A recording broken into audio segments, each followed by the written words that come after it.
Yo, it's your boy Ryan, Northwest Sports Fanatics, back at you with a new video. NFL Draft 2022, rounds 1 through 7 is finally over.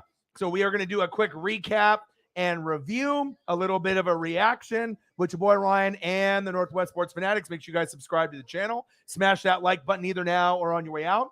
Donate if you can. Cash App, $ ORION NWSF on the YouTube super chat right here. And if you're looking for merch, Northwest Sports Fanatic merch, link is for every video on the YouTube page. Follow me, Facebook, YouTube, Twitter, Instagram at NW Sports Fanatics. I do apologize. It took me a little bit longer to get set up. I was talking to Birdman 951. Obviously, he just got back from the NFL draft.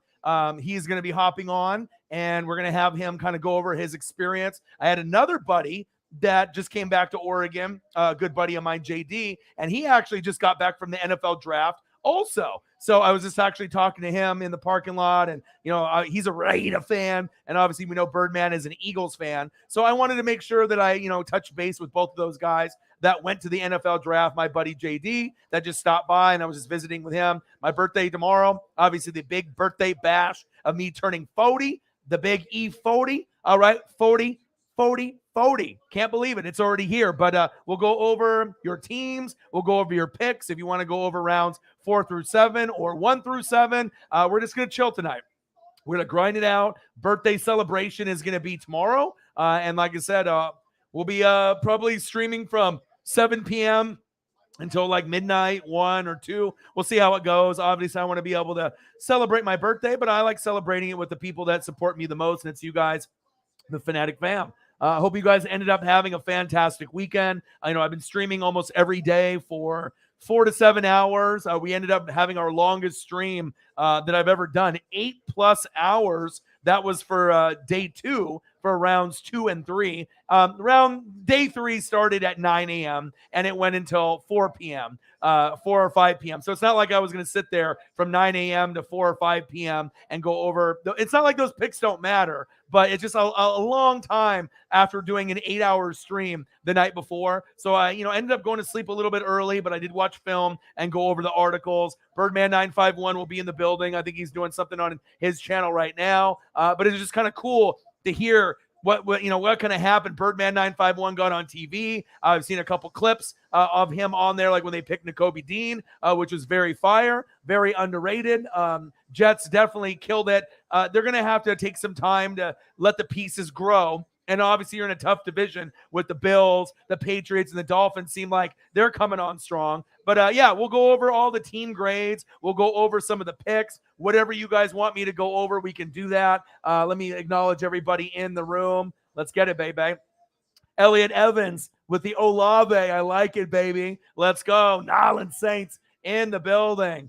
Sarah Small. She said, hey, everyone, how's everyone doing tonight? Hope everyone had a fantastic weekend. Watched a little bit of Mariners. Got to see my boy Julio end up hitting his first home run in his fucking career. I absolutely love it. Got a chance to see him last weekend. Got a not a home run ball, but a foul ball. And he blasted one about 450 in Miami against the Marlins. So that was dope. Got to see that. And obviously was talking to a few people about that. He ended up getting that home run ball back. Gave a baseball and a bat to 2 kids that got the ball. Shout out to my boy, Julio Rodriguez. I ended up getting your foul ball. You're my favorite dude, and you did big things. You are money. So let's got that home run number 1 out of the way.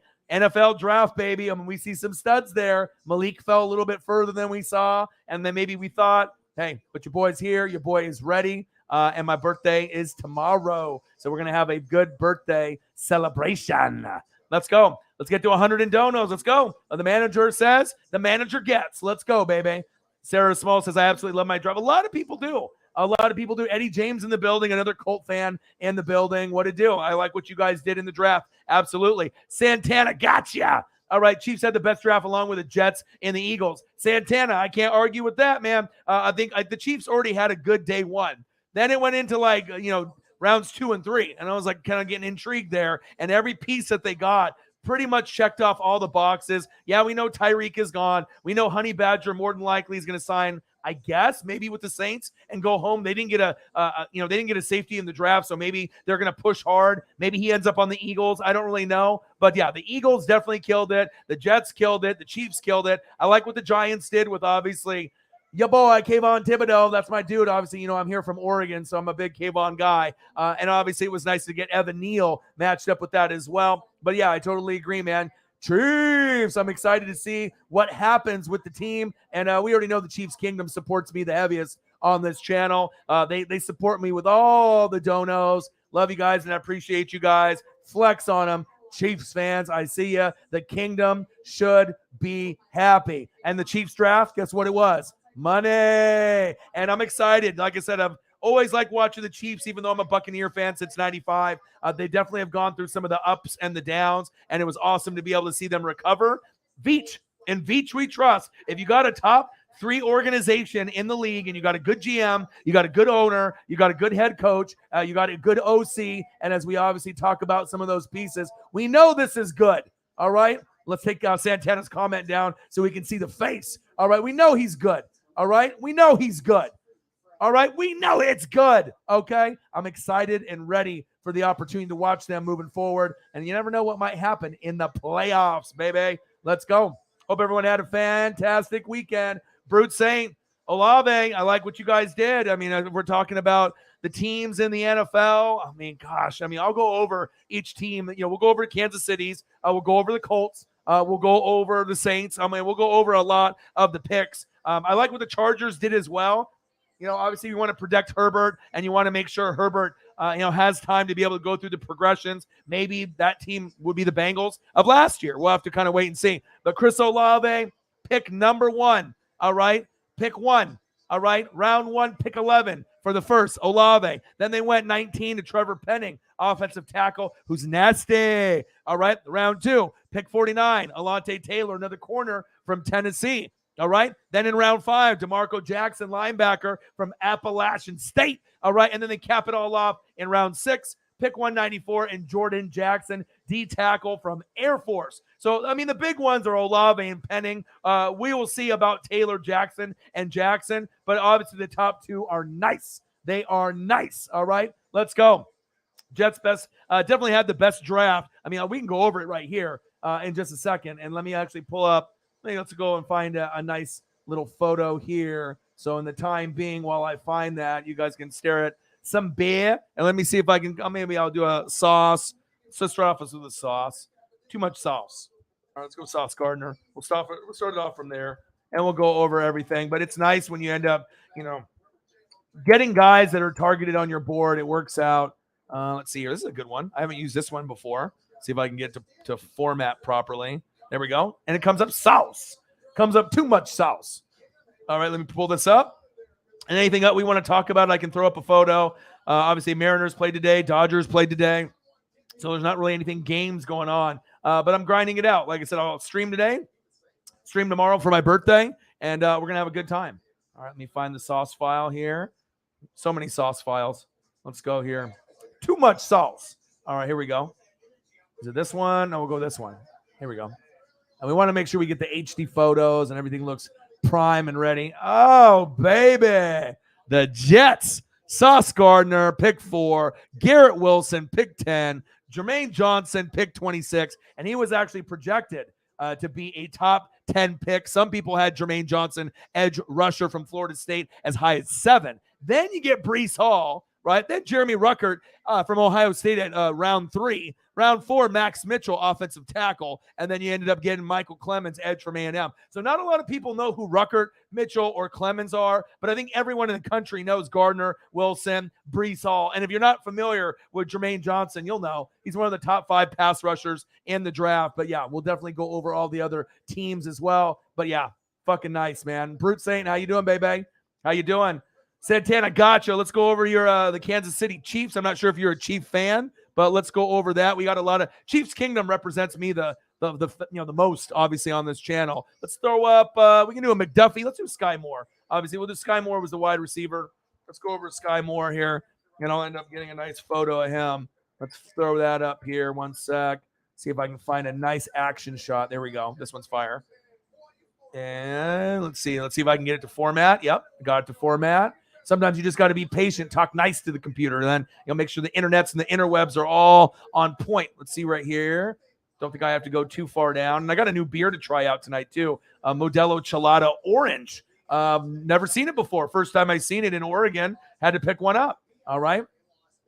So we can go here. And I'll imagine we'll be going over a lot of these. Oh, baby.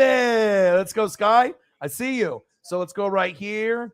Let's drop this. Put this here. Take the comment down so that way we can go over everything. There we go. All right. So we got Trent McDuffie for the Kansas City Chiefs, right? Pick 21. Love it. I'm a Pac-12 guy. I'm an Oregon Duck guy. So I'm very familiar with McDuffie. Good pick. Then you went Carl Laftis, edge for Purdue. So you're getting some pass rush. Chris Jones ain't getting any younger. Frank Clark ain't getting any younger. Then you ended up getting in the second round, pick 54, Skye Moore with the photo that you can see from Western Michigan. Love that. Then you went Brian Cook, safety in round 2, pick 62 from Natty, Cincinnati. Steal of the draft for them, maybe Leo Chenal, linebacker from Wisconsin in round 3. Then you ended up going Joshua Williams, another corner for depth from Fayetteville State. And then round 5, Darian Kennard, offensive lineman for Kentucky. Can never have enough offensive linemen. And then another corner from the Pac-12, Jalen Watson in round 7. Then you ended up going Isaiah Pacheco, running back from Rutgers. And then Najee Johnson, safety from Marshall. 3 seventh-round picks for the Chiefs. Obviously, the top part of the draft is the best. McDuffie, corner. Carl Laftis, edge. Okay?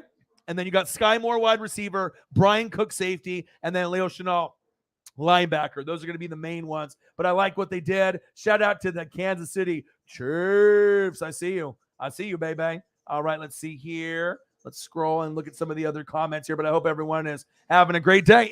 Man, Giannis. Talk about punching someone in the fucking mouth. I watched basketball because it's the playoffs. And goddamn, you know what I mean? It's like, when teams are good. When teams are good, you're like, okay, this is going to be a pretty good battle. It might be close. And then Giannis just fucks around and gets a triple-double. Air sent me some, obviously, photos and then actually highlights of Giannis. And, I was like, oh, maybe this will be pretty close.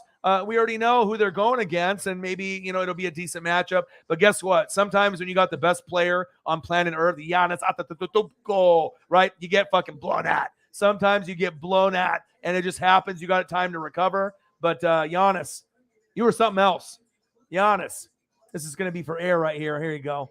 I always make sure I take care of the fans every single time. The most interactive fucking stream on planet Earth. You know who it is. It's your boy Ryan and the NWSF. Let's go, baby. Santana says Chiefs came out with at least 6 starters, potentially. We got to be able to see where guys are going to be moving around. But, yeah, it looks like there might be. You got McDuffie. Carl Laftis, Skye Moore definitely is playing right away. Obviously the absence of Honey Badger. You got Brian Cook, Leo Chenal. You can always put the linebackers in there. I really like Nick Bolton, and I really like Creed Humphrey from last year. But yeah, I would say probably around 5 or 6 potential guys that are going to be in the rotation. Santana, gotcha. All right. I see you. Yeah, absolutely, man. Elliot in the building. Sarah in the building. Patriots had the worst draft. There's a lot of teams that didn't really have a very good draft at that point. That's facts.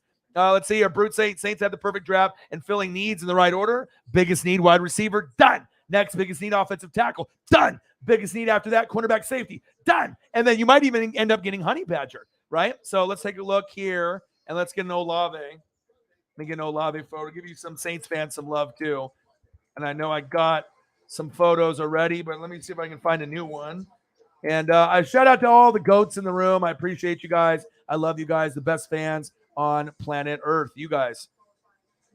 See, I got one there for Olave. Let's see here. See the $10 donation so far. Thank you so much. I'll get to that here in a second. Obviously, I like to go through all the comments, and I don't want to ignore anyone either. So everyone's important on this stream. There's a lot of times where people get left behind a little bit, you know what I mean? And they only get their comment read if they donate. And that's not the case here. Okay. There we go, baby. Let me see if I can even find a better one. I want to find one him in the red jersey. There we go. One that actually can demonstrate his skills. Let me see if I can get this one. NBC PFT. Let's see. So we got this one right here. And let's go to a better one. All right. Let's get him in the red. Let's see here, baby. But I like the Olave pick a lot. NBC PFT. Olave right here. And this is a cool one. Just imagine Jameis Winston, shotgun set. All right, bootleg, pressure coming, rolling to his right, going long, going deep. Olave, touchdown, Saints. Okay, baby. That's going to be nice. That is going to be nice. I'll scroll down to the dono. Air, bang, $10. He's like, man, he's already showing me Giannis love. Bang, bang, bang. Let's go. $10 holla. Let's go, baby. $10. Let's get to a hundo, and then we'll go from there. Appreciate you very, very much. Bang, bang, bang, baby. Let's go. Let's go. Appreciate you very, very much. And obviously, I'll be changing up all the backgrounds. I got another one, too. So we started off with this one with Hutchinson, right? And then we can always switch it up. You know, I'm always virtual. Bang! Okay, we can go right there. We can go to a little Thibodeau. And then I got a little nice tropical set for you guys as well. So we can always go over that. Let's see here. No, we got Santana in the building. We got Air in the building. Elliott in the building. Brute Saint loves the draft. Obviously, right now with Olave, and I don't fucking blame you, baby. It turned out very, very well. Take a little glimpse of what you got right here. He said, shh, haters. Shh, haters. All right, let's get it. I'm excited for you, man. I'm a Buck fan, but I don't have to be a hater. You know what I mean? I want to be able to see teams succeed. You never know when guys are going to end up on your team, and that just makes the competition better. You want to have good competition as you go into the playoffs, you know, in the wild card round, the divisional round, and you get the NFC championship game if you're a Saint fan or a Buck fan like myself since 1995. So I like it when the team's division get better, gives you a reason to watch. And those haters that maybe don't like the NFC South, you keep building up the Panthers, keep building up the Falcons, and then the Saints and Bucks are going to have a fire matchup. But we just got to get the Panthers and the Falcons caught up a little bit. That Olave, though, you like that, huh? That Olave, you like that. I like the photo. It looks good. Air, he said, Packers signed Badgers wide receiver Danny Davis. I see you. Eddie James. I love the Alec Pierce and Nick Cross pick for the Colts. I've heard every single person talk about the Alec Pierce. I know Chiefs fans were looking at that individual as well, and a lot of other fans in the NFL draft. So let's throw up a nice photo of Alec Pierce. See if I can find a good one. Got to make sure I find one that is in my standards. Ooh, look at this one. Jesus Christ. This is exactly what the Colts fans want to see right here. Hold on. Let me see if I can get it formatted, if it's going to be a bitch or not. Okay, let's see here. Use the internets and the interwebs. All right, let's throw up. And that, like I said, this stream is interactive. You know what I mean? So anything that we talk about, boom, you know, I can throw a photo up. That's how I'm able to do streams for 4 to 8 hours long. My last stream I did a couple days ago was motherfucking 8 hours. No shits, no pisses, no breaks. Like, I mean, we're just talking about grinding, bro. And hey, we had over $500 in donos. You know, we ended up doing the stream. Then we ended up talking about TV shows and movies and all kinds of great shit after that. It's always fun with the Fanatic family. Okay, here we go. Check this catch out, Colts fans, and any other fan that might be a little bit jealous. This is Alec Pierce, all right? Oh, shit. Let me take the comment down so we can actually see it. Oh, baby. At the high point. Just wait on it. Oh, baby. Just wait on it. Oh, Alec Pierce, baby. I know Sarah loves the pick. She's a Colt fan. Eddie, you're a Colt fan. I'm excited. All right. You know, Cincinnati Bearcats and a lot of these, teams that are out there. You know, I don't think people realize how good Cincinnati was. I mean, yeah, they made the Final Four. So they got a lot of guys in the draft, but you got Jelani Woods at tight end. I like that. All right, Bernard Raymond, offensive tackle. I like that. Safety Nick Cross from Maryland. I like that. And then we got guys that can prove themselves. Eric Johnson, defensive lineman from Missouri State. All right, Andrew Ogletree, another tight end from Youngstown State to push the young man Jelani Woods. Okay, Curtis Brooks, D tackle from Cincinnati. Keep it in the family. Keep it in the fam. And then Rodney Thomas, defensive back from Yale. So he's a smart motherfucker. All right, Colts, I like what you did, and I know you like that photo. Let's get it, man. Woo! Let's go. Let's keep scrolling down. Message from a Golden Eagle. What up, Orion and the NWSF? We got a quarterback by the name of Carson Strong. Dude, do you not know who that is? Nevada, bro. I already watched all the film on him. He's got a cannon of an arm. Obviously, we knew he was going to be either a late round draft pick, rounds 5 through 7, or be undrafted. But to at least get someone to push, Jalen Hurts. And then you can now obviously see next year, you still got your 2 first-rounders, and the quarterback class for next year is much, much better. So there's a good chance if you don't believe in Jalen, if you're a Jalen hater, I'm not, you can go a different direction and get another quarterback. But what a hell of a draft from fucking A, man, from the Philadelphia Eagles. I knew they had potential to do it, but you got Howie Roseman, and there's always doubt with Howie. It's like, all right, are they actually going to draft well? Is it going to be a clusterfuck? Are they going to fuck up again? But lately, you know what I mean? You got Jalen. All right, you ended up getting Devontae Smith, and then now you're seeing what they did in this draft, and then trading for A.J. Brown. I think people are starting to believe that, okay, this is how it was supposed to be. All right, you ended up getting, who do you have? Yeah, J.J. Arcega-Whiteside, right? That could have been DK Metcalf. Then you ended up getting Rager, and then that could have been Justin Jefferson. People don't care no more. Now with A.J. Brown and everything that's going there, I think that all is forgiven, and it's putting you guys in a good spot to dominate. Let me say that again, dominate the division, even though it's a different team usually year in and year out, right? But you're getting to a point now where you might be able to run the division for maybe like a couple years in a row, even though it goes like Cowboys 1 year, and then the Washington, Commandos, and then Eagles. But I think there's a good opportunity. I don't know if I really believe in the Giants, but the Eagles, to me, they are the best team with the best future and the best potential. I like Jalen. It's a Dak 2.0. We'll find out how he steps up with the weapons around him. I think he's going to do great, and I think he'll shut all the haters up. And if you can end up keep building around him and get more and more and more weapons, it's just going to be a closer and closer opportunity for them to hit a deep run in the playoffs, and that's big facts. Let's go, baby. Message from a Golden Eagle. I love it, man. And we'll go over your Philadelphia Eagles here as well, because, I mean, goddamn, I knew things were going to be good. All right, I got to pull up some photos here, too. So let's do that also. So let me get here. Got to put up the Jordan Davis. It's not like I can't start off with talking about the Eagles without throwing up something special up here, right? You just got to multitask, and that's what I fucking do, okay? All right, Eagles. What do you know about this?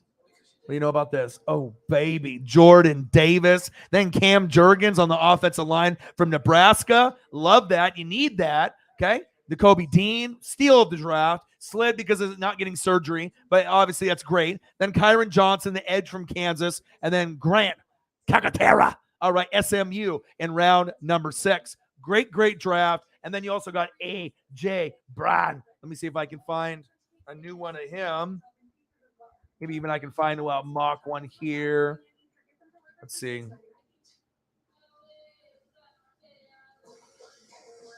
I got to find a new photo because I usually have one or two I use for AJ, but I want to use a new one. All right, B85. Let's do this one. We always got to keep the stream fun and interesting, right? It has to be different. Can't use the same shit over and over and over again. Some people would, but, not your boy. I'm going to keep it moving. So let's see here. Let's go to B. And what are we at? B, 85? Yeah, it won't take me long. I gotcha. Bang! A.J. Brown with the trade. Got the big dollar contract. $100 million. The Jordan Davis. And then let's put up the Nakobe Dean, too. We can't forget about him.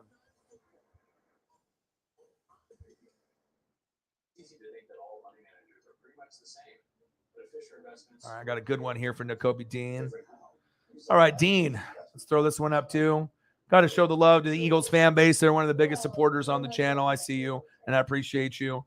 We already know Kansas City Chiefs and the Chiefs Kingdom is the biggest donators and the biggest supporters of the channel. But, when I started off the channel in 2017, and then even to this day, I got a lot of support from Fly Eagles Fly, okay? Even my boy Birdman 951, he'll be hopping on in a little bit. Oh! I'll keep this on here, man. And like I said, it was just crazy to me with all the people in the draft. Like, everyone was coming off the board. I was like, where's my boy at? Where's Nakobe Dean? I mean, so many first rounders, 5 first rounders. Nakobe Dean was sitting there. I was thinking, shit, Tampa don't even need him, and I kind of want him. You know what I mean? But, hey, you can't have drafts like this all the time. You know what I mean? You can't always have the Sapp and the Brooks. But I'll tell you what, Georgia Bulldogs, they have a lot of talent. All right, Cincinnati Bearcats, a lot of fucking talent. Shout out to the Philadelphia Eagles. Like I said, this is my favorite team in the NFC East. It's always been my favorite team in the NFC East. They're always fun to watch. They always are ride or die. They really are competitive, even though their fans sometimes threw snowballs at Santa. Not a big deal anymore. This team is very critical of the performance of their roster, but sometimes you got to let shit build. You can't expect a team to be a Super Bowl contender right away. You know what it's like to be a Super Bowl contender. When you feel the roster and you look at it, you know if you're going to be one of the top dogs or if you just kind of slid in barely to the playoffs like last year. Like you should have known you weren't going to beat Tampa last year, but you keep building up your roster. It's going to be very, very nice, and you're going to be very, very dangerous for many, many years to come. I can't wait to watch the Philadelphia Eagles in action, and that is big facts. P1 Kev in the building. What a do. What a do. And for this being Dennis Allen's first year head coach from the draft, he has a very promising future. I love it, dude. And like I said, a lot of people like would be haters because if I'm a Bucs fan, I'm like, oh, fuck that. I don't want that team to get any better. But I'm actually really happy for you guys because it'll just make the games more competitive. You know, we don't need to hear any like excuses, Lattimore, Evans. I want you guys to be full strength and just go after each other. You guys dominate us every year in the regular season. I obviously got lucky, and we had a great game in the playoffs. But I'm looking forward to the challenge and the battles that we're going to have. And you guys needed one, and you guys got one. And you guys got some nice talent there. I really like Olave a lot. He's going to surprise some people. If you don't know who he is, you'll definitely know who Garrett Wilson and Olave are. And Olave with Jameis, obviously temporarily. But then after Jameis, we'll see where it goes. All right, we'll be looking for maybe for a new QB or maybe Jameis is the guy. We'll find out. If Jameis didn't get hurt, they were poised for 10 to 12 wins and a playoff berth. And you know what? If they would have played Tampa Bay in the playoffs, they probably would have beat us. There's a good chance. They have our number. It doesn't matter who their QB is or who their coach is. They play hard. They play together. And I can respect that. I know a lot of Bucs fans will be like, fuck that. They're trash. Fuck them, but I can't. You know what I mean? I recognize the talent. I recognize the greatness. And like I said, if one thing, they have had kind of a unfair refereeing, over the years. Obviously, people bitching about it and not getting over it, that gets old. But they do obviously have something to talk about. It's not like people are bitching for nothing. But at some point, you got to move forward. And you got screwed in the Rams game, but in the 2 Vikings games, that shouldn't have happened. Minneapolis Miracle. And then obviously the push-off, obviously with the red zone tight end there, Kyle Rudolph. That game should have never been that close. So let's get it together, man. And even if you do it with Jameis or not, I'm really intrigued on your future. And guess what? After Brady retires, or if he goes to the Dolphins or Niners after this year, after we win the Super Bowl, fingers crossed for me. I don't know if it's going to happen, but hopefully, under everything that I got in my power, all right, just give me one more, baby. All right, one more, Tom. And then what? Guess what? After Tom leaves, Saints, you're going to be running the division for years and years and years unless I get someone that can match up to Jameis or someone close to that or better. So I'm excited to see what happens, but you guys are going to run the division for quite some time. That's facts. Sarah Small says Jermaine Johnson is a steal. Lots of steals. Heard that jetpack gets you real high, baby. Man. Yeah. I mean, like I said, I got the new beer here too. So I got this Modelo Chelada. It's a Naha. Picosa. It's an orange. So I've never had this one before. Let's take a sip. I only bought one. So I usually buy the pineapple, right? And that's awesome. That's fire. 10 out of 10. Mango's 10 out of 10. The lime is probably an 8. And we're going to take, this just came into Oregon this morning. So I have no idea where the fucking this shit came from, but I saw orange. I said, fuck it. Let's try it. And here we go.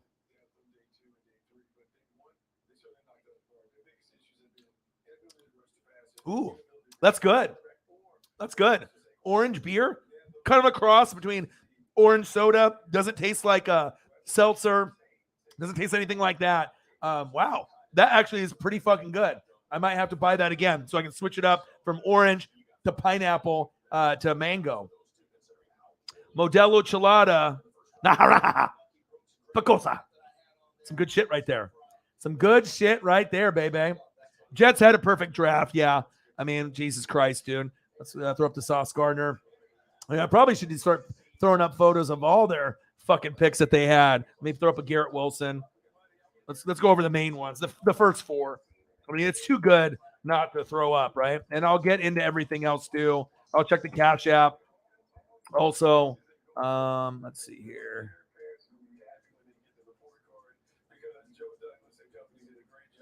All right, let's see here. I find a good one for Garrett Wilson.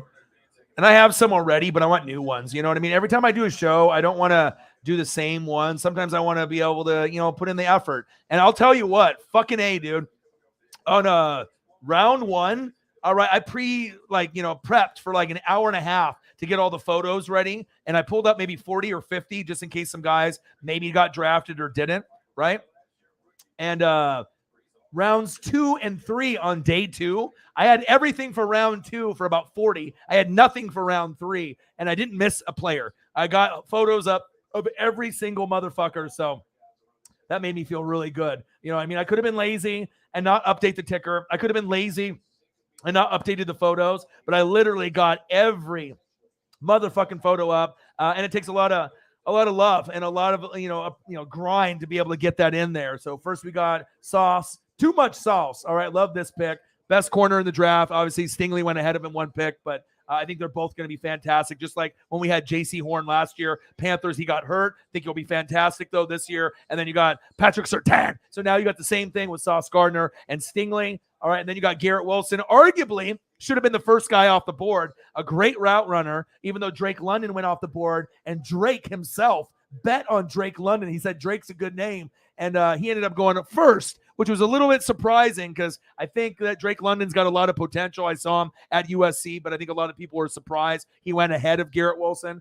But hey, Garrett Wilson paired up with Sauce Gardner, nice. And then we got obviously Jermaine Johnson. This guy was targeted to be a top 10 pick, and then as high as 7 on a lot of people's mock drafts. So for someone that was projected to go that high, and then to slide in the draft, still be a first rounder, and then the Jets to pick him up after Sauce and Garrett, I mean, that's fucking crazy.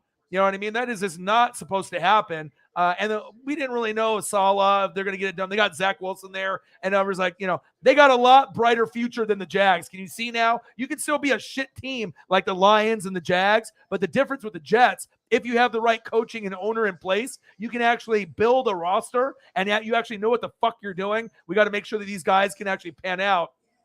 But so far, so good. It looks good. So let's see here. I got the NBC CSU. There you are. And, we got to make sure we're throwing up the photos because it's a part of the show. It's a part of the experience. You feel me? Boom. Right? There we go. And then we got to pull up the Breece Hall. We can't forget about him. As far as the other guys, but, I mean, we're talking about the first 4 picks. I don't think I've ever seen 4 picks better than this, honestly, in a draft. Like, this was really shocking that it played out this way. Ooh, that's a nice photo. Let's throw this one up. I want to do a different one for Breece Hall than I did before. 5F72. And we'll go over each one here. Let me see. Here we go. It's got to work fast. You got like 10,000 files. You got to be a fast motherfucker. Okay. Woo! Okay. Let's take the comments down. I promise I'll get caught up. All right. But I don't like to ignore anyone. Everyone's special on this channel to me. All right. So you got Sauce Gardner, stud. He's going to pan out. Garrett Wilson, stud. Dude, fucking Zach Wilson. Now I got to throw him up here. All right. Let me find a photo because this is important. All right. Zach Wilson's a pretty boy. Maybe he looks like Abercrombie and Fitch model. That's fine. All right. His mom is hot. I get it. All right. But guess what? This guy can really do some damage. He's got a little Rodgers and a little Mahomes in him. And, he had a bad team. I mean, what do you expect? When you're a shit fucking team, you're not going to be able to ball out right away. But I like his swag. I like his confidence. All he needs is just supporting cast and some good coaching. And obviously, you're in a tough division. You're in there with the fucking Bills. Patriots are starting to slide. Dolphins and Jets are getting better. But it's exciting to see the shit teams get better. Now, if the Jets get better, can we please get the Jags? But more importantly, the Lions. Can I see them be good to some point, in my lifetime before I die? Can we get the Lions in first place in the North at some point in my life, or even a wild card? You know what I mean? They don't have to be great. And I don't want the Vikings to miss out either because I like their potential. But this is starting to look pretty good. So you got Zach Wilson. He's going to get balls right there from Garrett Wilson. Love that. Wilson to Wilson. Okay.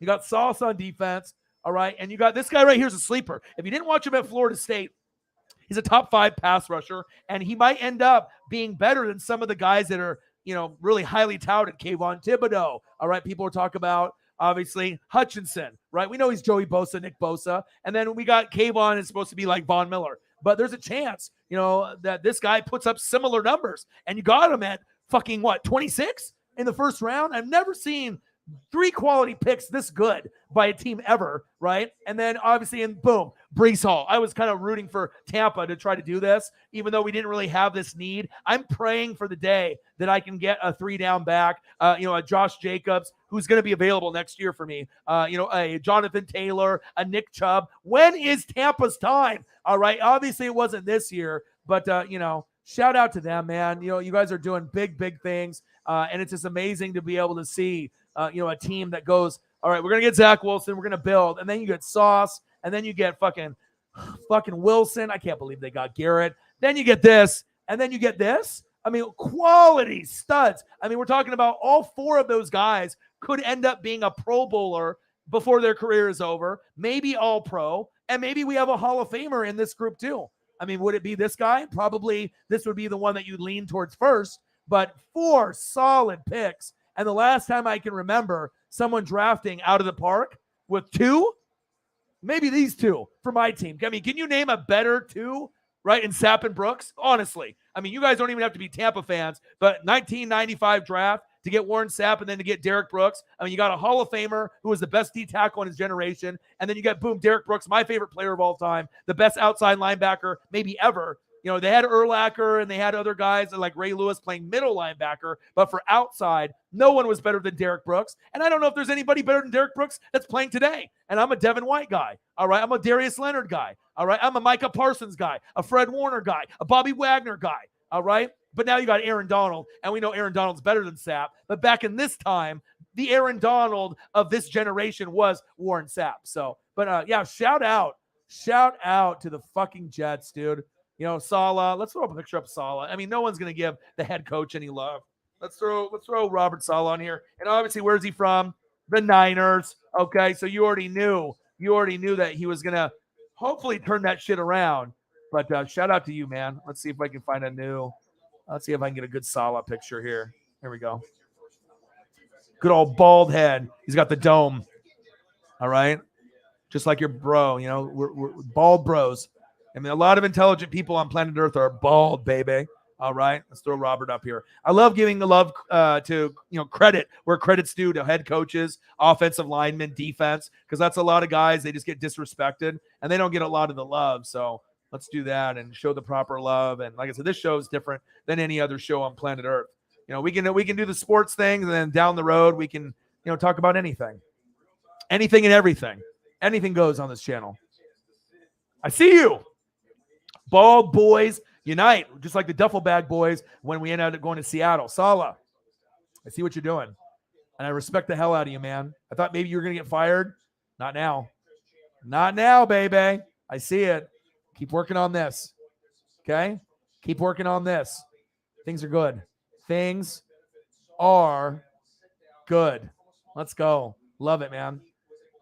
Fucking love it. What a fucking draft, dude. Let's go. And I got a lot of comments to catch up on, but it is what it is. Let's see here. P1, he said, what grade would you give the Panthers? Woo! That's a good question. Let's break down their draft here first real quick, and we can kind of go over some of the players and whatnot. So with the Carolina Panthers, all right, what do we got? We got Ikem Ekwonu. Let's throw a photo up of him. I love that pick. Ekwonu is going to be a fucking stud on the offensive line. You need to figure out what's going to be happening with, obviously quarterback, even though you got Matt Corral.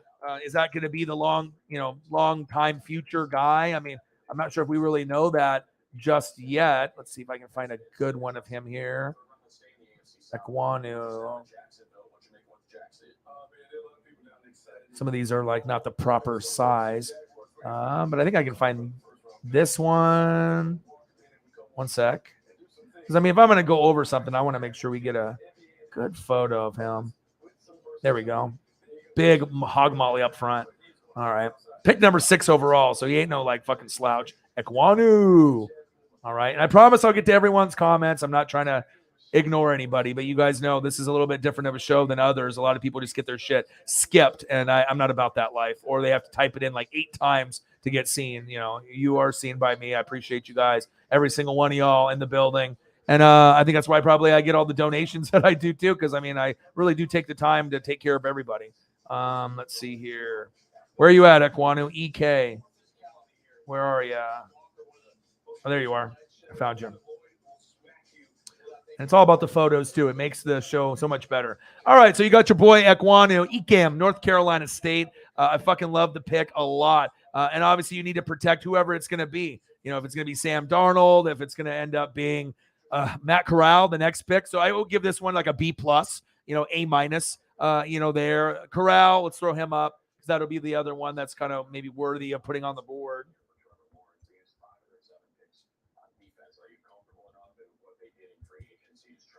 Let's try to get a good photo of him here. All right, this is a good one. All right, Matt. I'll throw Matt up here too. And like I said, I'll be streaming for like 5 hours tonight, maybe 6. So it's not like, don't worry. You know what I mean? It's not like I'm going to skip anybody. I'm grinding on this thing for a long time. I mean, I'm a hustler and I'm a grinder. So don't worry. All right, here we go. Let's throw Matt up. Nice photo of Matt right here too. All right. Ooh, baby. Let's go. All right. So you got, Matt Corral. That's a B. That's a 3rd round pick. That's a solid B, B plus. We don't really know how good some of these guys are going to be in, the draft from the quarterback position. And then you got Brandon Smith at linebacker from Penn State, Amari Barno, edge from Virginia Tech, Cade Mays, offensive lineman, and then Kalen Barnes, corner from Baylor. So all the picks are pretty much B or better, except for maybe the Brandon Smith pick. That one might have been a little high in the 4th round. But I would say overall in the draft, it wasn't an A, you know what I mean? Because there's a lot of other people, out there that had better drafts. But I would probably say, probably B minus to C plus. There's other guys that, the bottom half of the draft was pretty good. The Brandon Smith one could have been better, but Corral and Ekwonu was the big part of the draft. And I like what you did with those guys right there. And hopefully you end up having 2 quality studs that you can, rally behind. Barefoot Mike, what up, y'all? Packers scored this weekend. Feels like a team in sight. Can't wait for the season already. Absolutely. Jameis Ameza in the building. What to do? All right, let's go here. Go through some of the comments.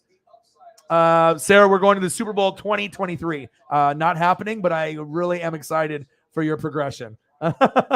Let's go. I believe the Saints will be sneaky dangerous this year. Well, it's not even sneaky dangerous after the draft. You guys were sneaky dangerous before the draft. I think that you guys were already going to be the sneaky sleeper team, you and the Vikings in the NFC, and then the Colts and the Titans in the AFC. They're not really talked about, those 4 teams. We know the Cardinals will do something here and there. I'm not really sold on the whole Hollywood Brown thing, and Kyler kind of plays like shit in November and December. But I think the Saints are very good. I think they're just got quite a bit better, and I'm excited to see what they can do. That's facts. Error with a $10 donation to get it started off a few minutes back. I'll check my Cash App here and Venmo and stuff. I'm not sure if there's anything in there yet. Probably not, but I imagine we'll have some goats. I don't know if Cyberpunk will be in the room tonight, because this is the night that he kind of rests and sleeps up, but we might get Holly Hundo in here at some point, and I know we'll be able to get a good number once we hit a hundo, and then we'll go from there. And then I'll be here for tomorrow for my birthday bash, and that'll be exciting. Your boys turning 40, baby. 40. Thank you, Air, with the 10. Appreciate you. Some Milwaukee Bucks repeating, baby. $10 in donos. Let's get to 100, baby. Chris Ballard loves his big receivers. Yes, he does. Yes, he does. And maybe add Julio. Julio can come to Tampa. Julio can come to the Colts. It would be better for him to go with Matt Ryan. But just remember, if you pay him, he's not going to last a long time. Maybe 8 games or 10. All right? Olave is going to be fired. Yes, he is. Yes, he is, baby. Olave is going to be fire. Yes, he is. Yes, he is, baby. Can't wait. A Pizzle in the building. I see that you represent me and like some of my posts that I do. A Pizzle, I appreciate you, man. Anyone that's always down to, like my posts, share my posts, comment on my posts, whether I do it on YouTube, community section, Instagram, Twitter, Facebook. I appreciate you. A Pizzle, my dude. J-Rob, a great job in the draft are being dealt a real crappy hand with the A.J. Brown situation, turning into a really good hand at the end of the draft. And I told you, Jameis Ameza, right? Once the trade happened, a lot of people were freaking out, right? But then I was like, okay, you got a guy right here. It was literally a clone, right? Literally a clone in Treylon Burks. He's going to be just like DK Metcalf or A.J. Brown, so it's not a big deal. You know what I mean? So, that way you don't have to spend the money.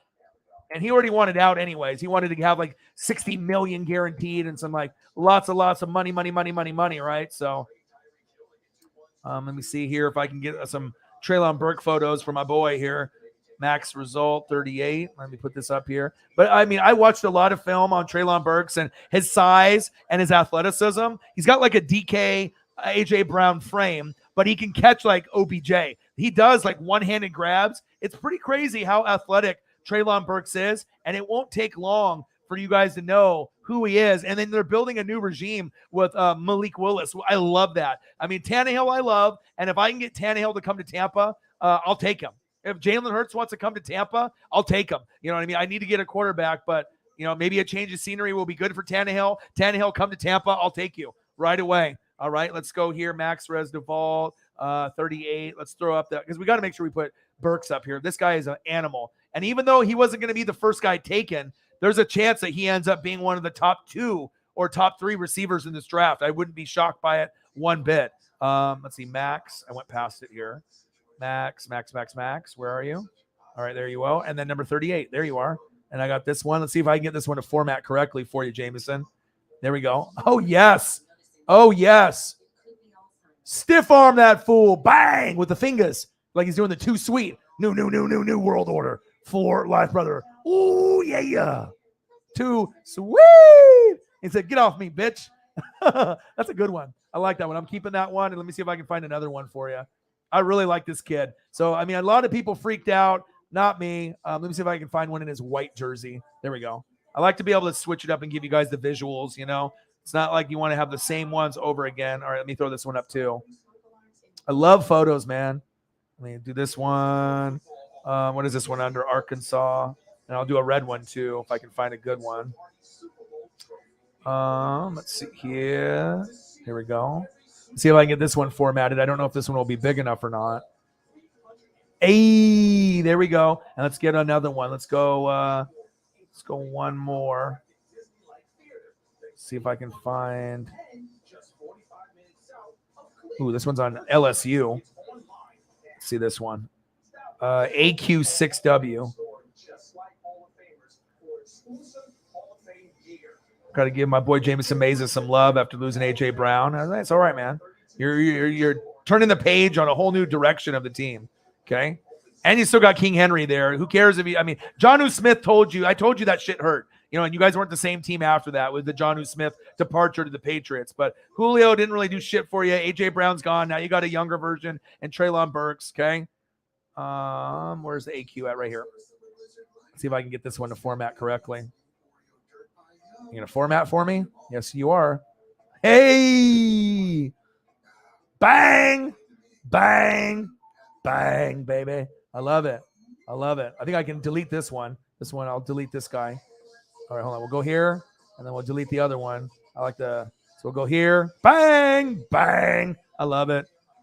So then you got Roger McCreary, corner from Auburn in round 2. And then Nicolas Petit, offensive lineman from Ohio State. Okay. And then the Malik Willis one was a big shocker and a big surprise, but I like it, man. If he's just sitting there and you're kind of fed up with Tannehill or you want to push Tannehill to the limits, why not try to get a guy that, probably should have went first round. Remember some people thinking that he would go number 2 overall? Remember? They were like, oh, he's going to go number 2 to the Lions. Well, that shit didn't happen, right? But it's a good position to be in. You got King Henry, and what's a best friend at a quarterback? A guy that can fucking tote the rock and run the rock. And King Henry arguably is the best in the league. I mean, there's a lot of other guys out there that do big things. Jonathan, Taylor was the best last year, but right up there was King Henry. You got AK-41, Dalvin Cook. I mean, we got so many great running backs, but I think, for the most part, Jonathan Taylor was the best, but King Henry's always in the top 2. You can't put him past 2. He's always 1 or 2. So you end up having a nice kind of nucleus with Malik and then Burks, and then I'll throw up a King Henry for my boy as well. They're going to be fun to watch. They still need to be able to, keep beefing up. Still need to keep beefing up the team. That's no doubt. But I like what I'm seeing. Defense is critical. Same thing with offensive line. Let me see, where can I find a good King Henry? Here we go. It's a good one.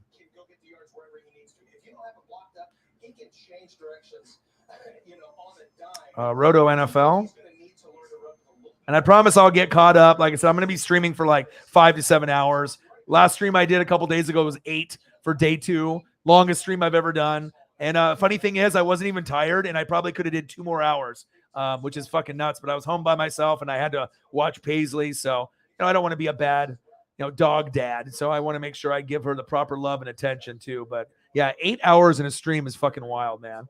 All right, NFL Derek right here. All right. Shit. So you got Malik, Treylon, Burks, King Henry. Beef up the O-line. Beef up the defense. I like Harold Landry. Obviously, he's a stud. But it's going to be exciting to see where the Titans go. And Burks was great. You know what I mean? I think a lot of people don't really realize, for a sleeper pick. McCrary corner is good. Malik Willis at round 3 was an A+. I mean, I don't know if it gets any better than this at the round that you picked him at. Pick 86. There are not 85 people better than this guy. I mean, if you watched him, obviously, with the, and the combine and everything that he did, it's just crazy. Maybe they're just, worried about him for whatever reason. But, we don't even know if Pickett's going to pan out for the Steelers. And we'll see Desmond Ridder on the Falcons. But this guy might be, in the best position. He's on the Titans. They're a playoff team. So I like where it's going, whether he starts right away or not, or maybe Tannehill goes in a trade somewhere. I mean, I don't know. You still got Baker Mayfield floating around, but I don't know. Maybe they'll have Tannehill start, and then Malik will come in at some point, or Malik will sit all year. I don't know what they're going to do, but if they drafted Malik, you got to think that he's going to get in at some point. Tannehill will be upset, and then maybe Tampa can get him on the cheap. And then you got Hassan Haskins, and then Okonkwo, tight end from Maryland. That was a good pick in round 4. Kyle Phillips, wide receiver from UCLA in round 5. That was a good pick. Theo Jackson, safety from Tennessee, and Chance Campbell in the 6th round, linebacker from Ole Miss, was a steal. Overall grade for the Tennessee Titans, A. It was an A draft. Treylon Burks, McCrary, and the Petit Ferrer, right? And then Malik Willis. Just those 4 guys. Maybe the Ohio State lineman might have been a B- or C pick, but I like pretty much all the picks in the draft. Theo Jackson and then the Hankins one maybe could have been better. But overall, I think that the Titans did a pretty fucking good job considering that Malik fell to him. And then you ended up getting a guy like this where you guys will recognize this motherfucker's name. Trust me. If you like A.J. Brown and you like DK Metcalf, you are going to love Treylon Burks. He's a fucking stud. His hands are better than you think. And he's got the speed. He's got everything that you would want. So shout out. A Pizzle in the building. Sarah in the building. We got Saints 2023 first round pick, so I'm hoping you're last in your division. Besides that, I love Olave. I see you. All right, I'm going to scroll down here. Let me see. Sarah goes with the Eddie Pittman Jr. Yeah. Absolutely. The Burks and the Phillips. Yep. So Titans a lot of drop picks this year. Draft will definitely have some impact this year, but it's always for the future because I don't know what you're going to be doing with the Tannehill or not. And if you're going to play him this year and then obviously next year or in the offseason, there's a trade or you cut him. But if you guys don't want Tannehill, I'll take him in Tampa because I'm going to need someone that's a top 15 quarterback post Brady. And if you guys don't want him, I'll take him. Let's throw up a picture of him. Even though he had the 3 picks, I think he got kind of a bad rap because the thing is, you got to remember, all the guys were fucking hurt all year, and then everyone wants to just shit on the guy. What about the year before where he dominated, and the year before that he dominated, and the year before? But then anyone and everyone just wants to shit on this guy. Yeah, he threw 3 picks, but guess what? Derrick Henry was hurt all year. Julio was fucking hurt all year. A.J. Brown was hurt. I mean, it's not like they had, a collectively healthy unit. And sometimes, when you play a good team that actually goes to the Super Bowl, I mean, shit happens. You know what I mean? They just fucking tore his ass up. The defense for the Bengals improved. They were much better than years past. And I don't put all of it on him. You know what I mean? Obviously, the 3 picks were on him. But I think he's better than you think. I mean, he's right there with Carr and Kirk Cousins and Tannehill. So like 11, 12, 13. There's a lot of guys. I would take Tannehill over Jameis. I mean, if I had to choose one or the other, it's close. But, Jameis is probably a top 15 quarterback now because he can see. But obviously all those picks in years past, obviously kind of made people, show me something first. But I'm excited for the opportunity. If you guys think he's trash, hey, come to Tampa, baby. I need a quarterback. I believe in you. And another thing, this motherfucker played wide receiver at Texas A&M. That same college that Mike Evans went to with Johnny Football. This motherfucker was a wide receiver.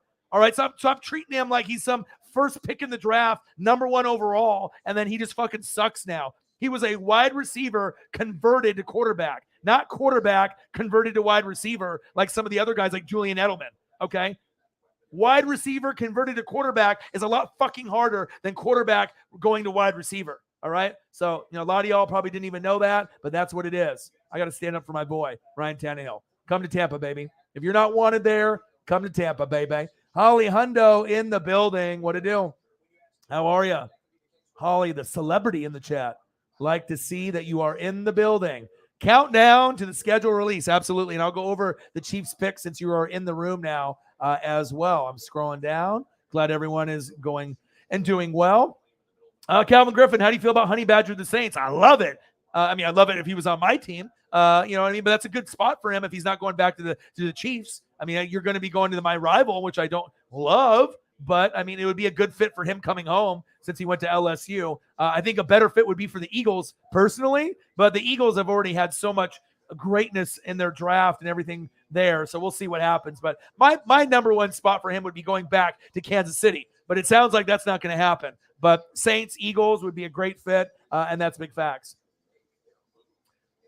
Great value. Great value. I'll show you here in a second. And I'll give you my grades on it too as well. Saints make aggressive push. Well, you know why they're getting aggressive push? Because you motherfuckers didn't draft a safety in the fucking draft. All right? Of course you're going to make an aggressive push. Motherfucker didn't even do it. You guys didn't even try to get a fucking safety. All right? You went wide receiver, offensive tackle, corner, linebacker, and D tackle. Why the fuck did you not go for a safety in the 6th round? Aggressive push. More like desperate push because you didn't even fucking draft a safety. That's a fact. That's true. Aggressive, desperate. But hey, if you get them, hats off to you. But you probably should have took a safety in round 6 or in round 5. But I do like the DeMarco Jackson pick for the Saints. That's an A grade. The Appalachian State, those small school guys are solid. All the picks are good. Olave, Penning, they're monsters. Taylor, we'll see what he does. He has something to prove. So I don't know if he won't be as good as like Lattimore and some of those other guys. We'll see what he does though. But I like the DeMarco Jackson pick. That was a sleeper. But you could have did something better than Jordan Jackson. So now you're just relying. You're like crossing your fingers. You're like, Honey Badger's coming. You probably should have took a safety, even a shitty one, just to have one on your team. You know what I mean? But we'll see. Saints signed the number 1 kick return to college history undrafted. Harris was number 2. I hear you. Joey Peterson in the building. Skull! What do you do, brother? Took me a little while to get kind of caught up. Here we go. Here is a hot take that could happen, right? But will it happen? Let's pump the brakes a little bit. All right, you might be able to beat the Buccaneers in the regular season, but it still comes down to the Rams 1, Buccaneers 2, Packers 3, Niners 4, sleeper teams, Saints and Vikings. I'll give you that. And then Cardinals, I don't know what the fuck they're going to do. You guys are good, but let's pump the brakes on the Super Bowl talk. You got to be able to get to the playoffs first. Okay, then you got to win a playoff game, and then maybe another one, and then another one before actually talking to the Super Bowl. All right? The team's not good enough to make the Super Bowl yet, but they are getting there. I'll give you that. All right? Pump the brakes. That's like a young Nola statement right there, except he'd be saying that every week, no matter who the quarterback is. He's like, we lost Sean Payton and Drew Brees, and we're going to win 2 more games next year. Some people, man, you got to be able to be realistic. You got to be realistic. What do I think about Debo? Obviously, Debo wants out. And look how quick I am about it, right? Debo wants out. I get it. All right. But they're not going to let him go for chump change and a bag of chips, a bag of Doritos or Fritos. All right. So they're probably going to wait. I don't know if he'll sit out. We'll have to wait and see. But, he wants the money. But remember the Jets? The Jets were the team that were like, okay, the Jets are the number 1 guy, number 1 team that's after him, right? But after you look at the Jets draft, all right, you have Zach Wilson there. Do you really need Deebo Samuel when you draft like this? And then you draft like this? And then you do this? And then you get Breece Hall? Fuck Deebo. You don't need him there. Why? You don't want to fucking spend the money on him. You already got Sauce Gardner, one of the top 2 corners with Stingley. Garrett Wilson, one of the top 3 wide receivers. You got fucking Johnson, who's going to be a fucking stud. All right. We already know that things are going to be very, very good. All right. For the Jets. Okay. We know it's going to be very, very good. Jermaine Johnson, sleeper. And then Breece Hall. I don't think I've seen 4 quality picks from any team in the NFL as good as these 4. You know what I mean? But obviously you need this motherfucker to coach. He's going to have to step up. But yeah, Debo ain't going there. And trust me, if I had a choice between Debo or these guys, give me the guys in the draft. Because I really like the potential of Zach Wilson giving you a little Mahomes and a little Aaron Rodgers once you keep building the O-line. And you're in the Bills and the Patriots and the Dolphin division. Patriots should slide back. Dolphins and Jets are getting better. Bills are at the very top. They're probably going to go to the Super Bowl, and they probably will win. And if they don't win, they're going to be very, very good. Bills, Broncos at the top, and the AFC, Rams, Bucks, and the NFC. And there'll be sleeper teams doing some stuff. But I'm very impressed with Sauce, Garrett, Wilson, Jermaine Johnson, Breece Hall. It don't get better than that. And it's just beautiful. Salah, you get to keep your job. Bald boys in the hizzy. I see you. Bald boys in the house. Let's go. Yeah, I want him to come back, but I just don't know. I mean, if they were really serious and even lowballed him an offer, he would have already probably been back already, you would at least think. But, I don't know what's going on there. All right, let's switch up the background because, I'm always making things fun and fresh. We'll always switch it up. I'm going to be going to a Paradise background at some point as well. Yeah, we'll have to wait and see. Malik Willis is a great value pick. I mean, that could have been first round, number 2 overall. You know what I mean? And so I'm really curious to see, was there an injury thing? Was it a mental thing? Was it an interview process thing? Why did he slide so far? And he might end up being the best one. Kind of like a Russell Wilson situation when you slide to round 3. It wasn't necessarily that, mechanics, because we knew Russell Wilson was great. It was just his height. People were afraid of his height, but you can be short and still dominate. Ask Drew Brees, okay? You can still be short and still dominate the position. And we had like Doug Flutie, but let's be real. Doug Flutie or Drew Brees? Yes, Drew Brees. Drew Brees is a fucking legend. He's a fucking GOAT. I'm a Bucs fan, but I'm not stupid. And his pregame, speeches were by far the best in the NFL on offense. Ray Lewis was the best on defense. But imagine if you had both of those guys on the same team. If Ray Lewis was on the Saints, you guys probably would have won 10 fucking Super Bowls. Because with motivation like Brees on the offense and Ray Lewis on the defense, who the fuck is going to stop that? Like, realistically. So, luckily for us, we didn't have both guys on the same team, but love both of those guys, and that's big facts.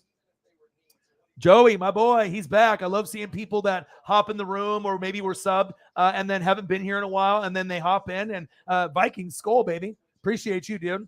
$10 in donos. Let's get to a hundo, baby. I promise I'll get caught up. Looks like we got a Cash App. That's what I'm talking about. Holly Hundo. There we go. She said, for your last day of your 30s, I'm 39 years old, $39 donation. And guess what? When I turn 40, there's probably going to be a lot of $40 donations tomorrow. I'm excited. I promise I'm going to get caught up. Birdman951, I'm going to have him hop on here in a second too.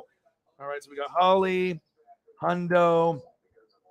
Thank you so much, Holly. Way to make me feel old, huh? $39 dono on the Cash App. But I mean, even though I'm turning 40 tomorrow, I don't feel it. I don't feel like I look it. I feel like I'm 21, 18 to 21. And that's what it's about. You're young at heart. I'm always getting carded at like the grocery store, anything like that. Bang, bang, bang, boom. $39 on the Cash App. Holly. Brand new Modelo.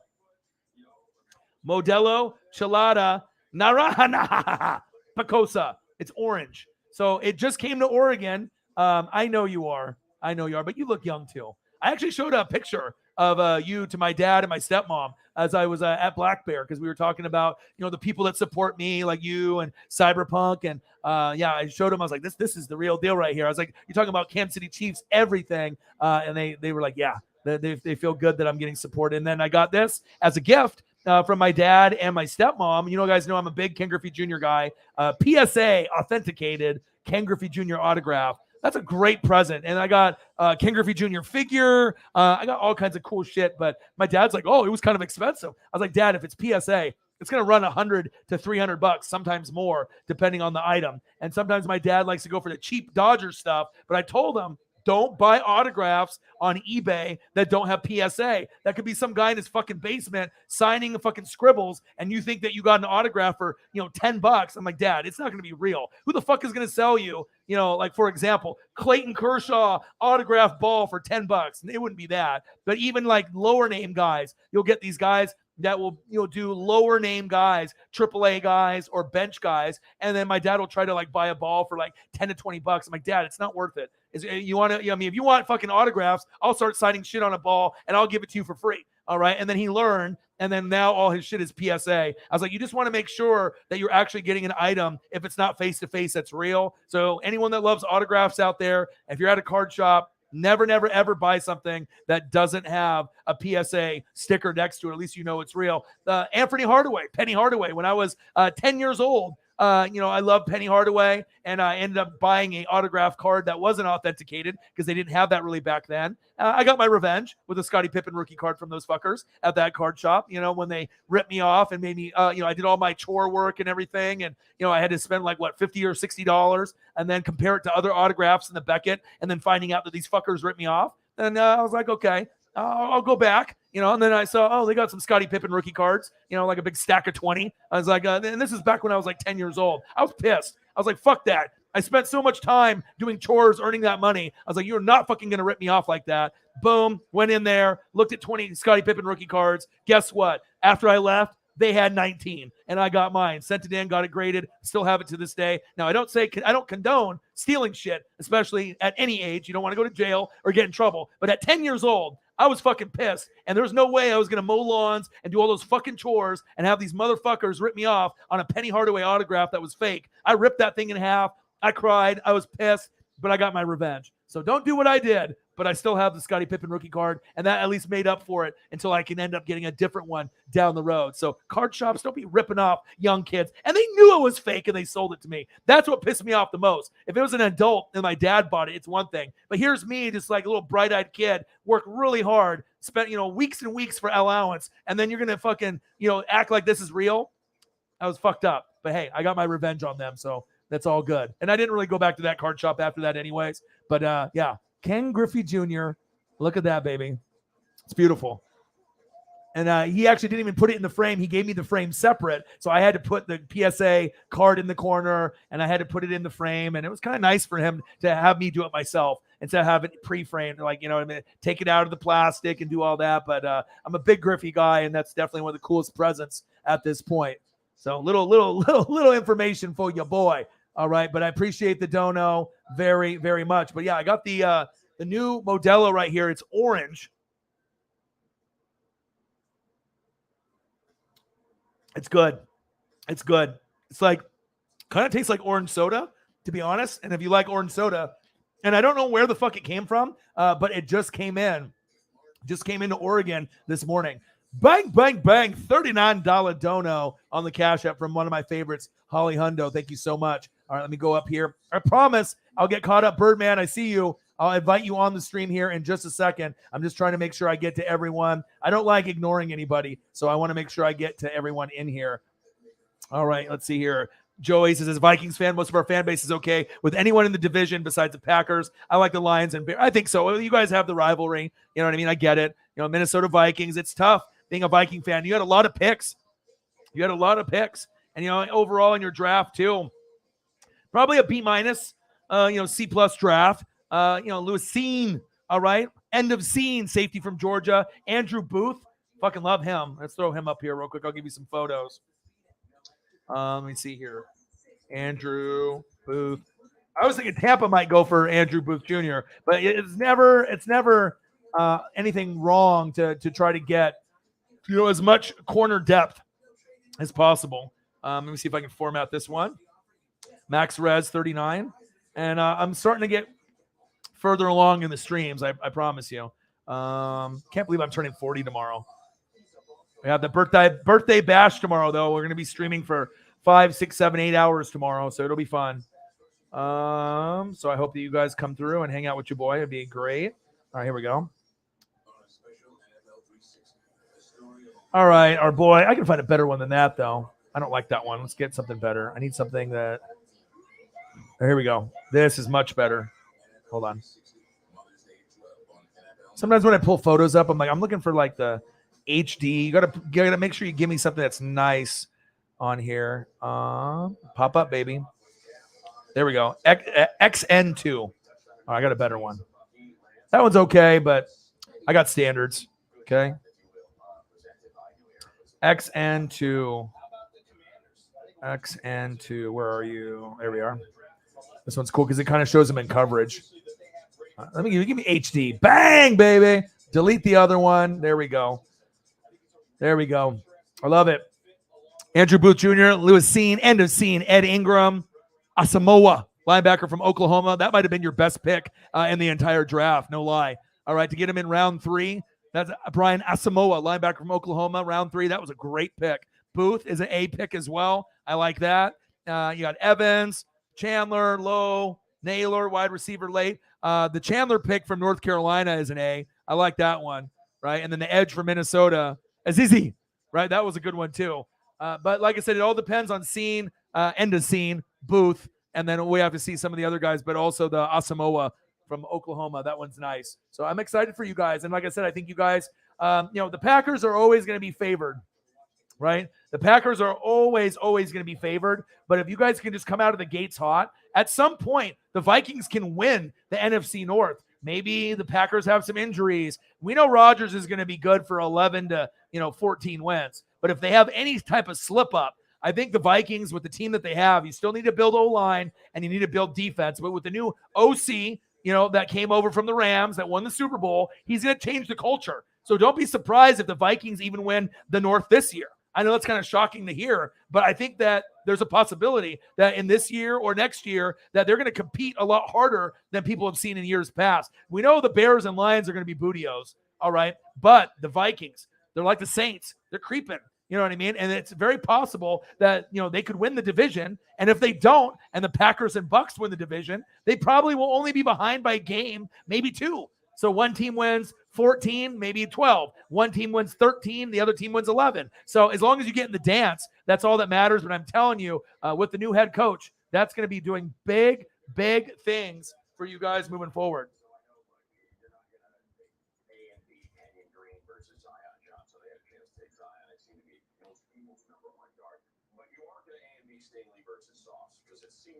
Kevin O'Connell. Let's see if I can find a nice photo. I got to show love to coaches too. Not a lot of people do. All right, go DA9. Let's throw him up here real quick, and I'll get caught up, I promise, to everyone else.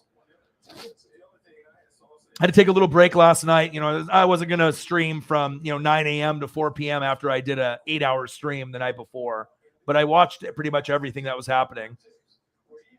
Some people can't watch the last day, rounds 4 through 7. I can watch it for the most part. Watch a little bit of Criminal Minds, and I made a little post on that. Criminal Minds is criminally underrated. I mean, isn't that a great show? I mean, we'll get into that later after we start talking about other shit and when I start taking my gummies and whatnot. But goddamn, that's a great show. DA939. DA, there you go.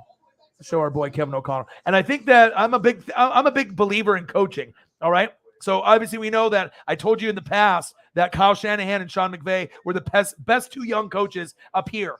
Play calling, player development, recognizing weaknesses, exploiting weaknesses. And I told you those 2, are going to win a Super Bowl within the next 6 years. Sean McVay already won it with Matthew Stafford. So Shanahan got one with Atlanta. All right, but they fell short because he couldn't score points in the 4th quarter. He got one with fucking Jimmy G. All right, but you lost. But who are you going against? When you were on the Falcons, you were going against Brady and Belichick. When you went there with the Niners, you went against Mahomes and Andy Reid. That's tough. You lost to fucking Brady, the GOAT, and Mahomes. All right? But once you learn how to score points in the 4th quarter, Kyle Shanahan, and you get a better quarterback, Trey Lance, you will be able to get to that pinnacle. And I do think the Niners will win one in the next, 5, 6, 7 years. I think it's very possible. But the Vikings should be excited because when you get a guy like this, who's the next Sean McVay, Kyle Shanahan mind, and he's on the Vikings, that's the reason why I believe in him so much, like Dennis Allen over in the Saints. When you have a good head coach, especially a guy that was an OC, or a DC, and they get promoted,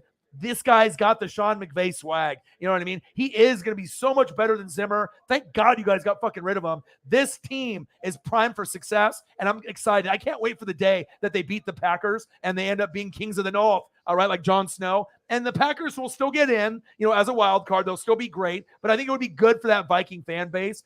They've gone through a lot of ups and downs, had to go through fucking Dalvin Cook getting fucking hurt every single fucking year. Like, can we please have a year in fantasy where Dalvin Cook doesn't get fucking hurt or run CMC or any of the top dogs, right? So I'm waiting and I'm hoping. He's going back to jersey number 4 like he had at Florida State. So maybe that'll be a good luck charm. But I like Cousins. A lot of people don't like him. I do. I think he's a top 13 quarterback in the league. 11 Carr, 12 Cousins, 13 Tannehill. You got, not everyone is going to be Patrick Mahomes, all right? He could be a little bit more consistent. I get it. All right. But with this coach, maybe he can bring it out in him. So you got Cousins. All right. You got Dalvin Cook. You got Justin Jefferson. You got Adam Thielen. The defense is getting beefed up. I like Minnesota Vikings. I like to see where they're going. Them and the Saints should be very, very scary. But the best part about the Vikings, right? It isn't Andrew Booth Jr., right? It's not any of the draft picks. This is the key for them getting further than anyone anticipates. The head coach. All right. And the head coach name is Kevin O'Connell. Fucking love him. And there's not a lot of coaches I'll say that about that I truly love. But like I said, I was talking how great Sean McVay and Kyle Shanahan were years ago. And they're proving how great they really are. And that's big facts. All right, let's keep scrolling down here. Let's see here. Jonathan Ogden and Ray Lewis. Yes. So how are the Jaguars? Is that the franchise that takes the wrong turn? They're faced with they just don't know what the fuck they're doing. They're going to get the first pick in the draft again, 3 years in a row. Probably draft some other idiot, right? Or maybe they'll go for another quarterback because they're stupid, and then they'll have him battle with Trevor Lawrence. But I don't see that organization getting better. And it's weird because the Khan family owns AEW, and AEW is awesome. So how do you fucking run AEW awesome with Tony Khan, and you don't know what the fuck you're doing in Jacksonville? You know what I mean? Maybe I need to run it. I could get that shit turned around. It wouldn't be easy, but at least it's a division where you could compete. It's the AFC South. You got the Texans, booty. All right. You got the fucking Jags, booty. And then you got the Titans and Colts. All right. You know what I mean? Like you can find a way to work your way in there. All right. All right. Joey, so I respect your grind on content. I'm always going to tune in because of it. I appreciate that. That means a lot. You know what I mean? Because I can do late night streams and we talk about anything and everything from food to movies to TV. I can do basketball, baseball, football, wrestling, whatever it is. But obviously, people are going to know me for the NFL content and college football as well as wrestling. That's facts. But that means a lot to me, Joey. And I think it's awesome that you subbed. You didn't come in the room for a long time. Probably a lot of people that saw the reaction videos, maybe just tuned out. But if you actually come in here and watch the live streams, they're better than the reaction videos. I mean, and it lasts a lot longer too. And you can actually have input instead of just writing a fucking comment and that's it. So I don't even know how many reaction videos I'm going to be doing in the future. It's kind of a dead art. You know what I mean? It was really popular like 4 or 5 years ago, but I'm going to continue to do the live streams. That's where it's at. I like to be able to interact with people. So Jameson Meza likes the photos. Let's go. Let's go. A guy, Raiders. Reports that Willis has never learned an NFL offense or had to read defenses. It sounded like 2 years of sitting to catch up. Well, we'll see. Obviously, he was at Auburn, so there was a little bit of an NFL offense, and he went to Liberty. So we'll see how it goes. But still, I mean, you can still get slept on. People can, say this and say that. But I'm excited to see, what happens with him. What progressions that he ends up taking. Will he pan out? Will he be a bust? I know he's got a strong cannon. He's got a good arm. And Tannehill, I mean, we don't really know what's happening there, right? We don't know what's really happening with Ryan Tannehill, so I don't know what to think.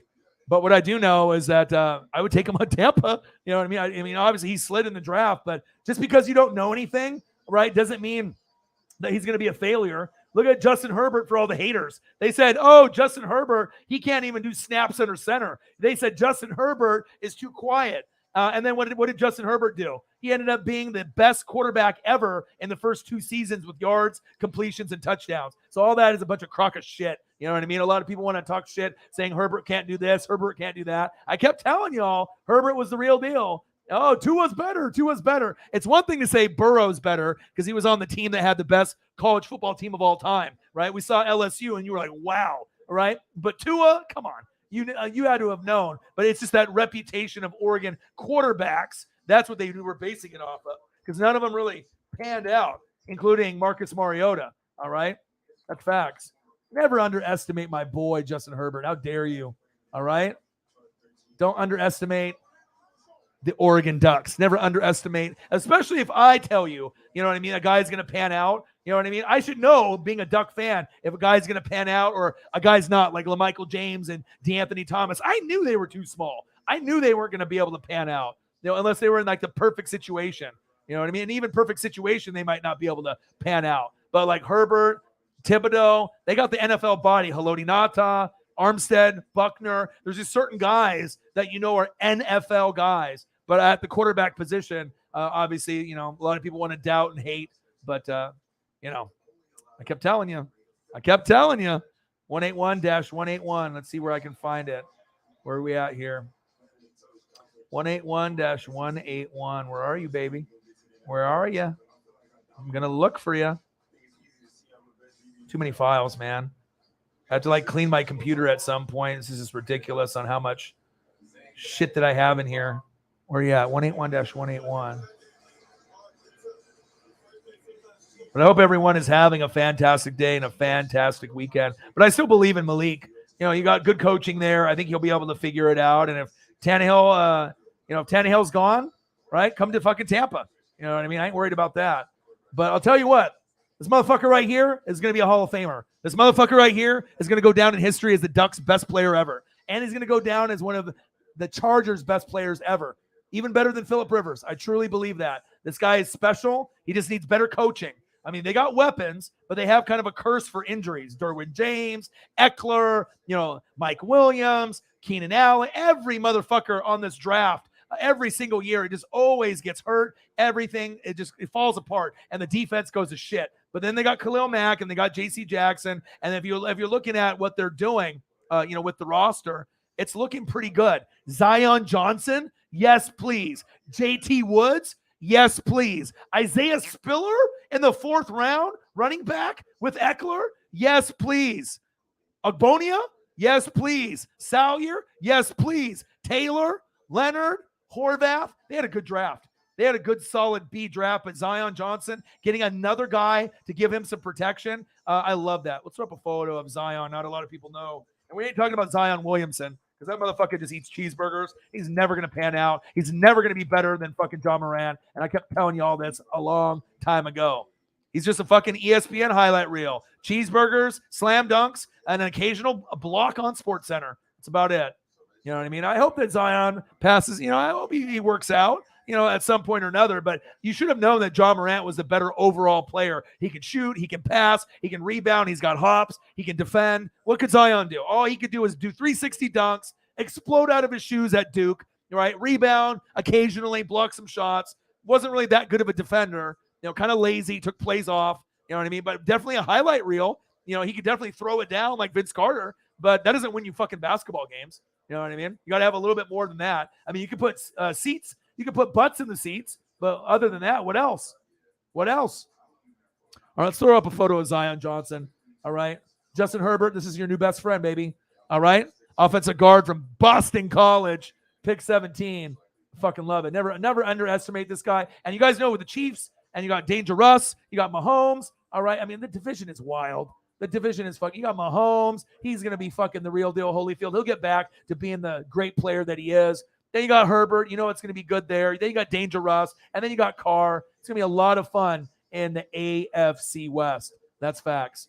All right. I promise I'm getting closer. Usually it takes me about an hour and a half to get up there, but I'm getting close. I promise. Tannehill didn't dominate in the playoffs last year. They try not to throw more than 20 times with him. That's telling. I still like him, though. You know what I mean? It's just, they had a lot of injuries, and sometimes when you go against a good defense, they figure you out. You know what I mean? I can have him after this year. All right, I'll take him. You say Tannehill's better than Mariota.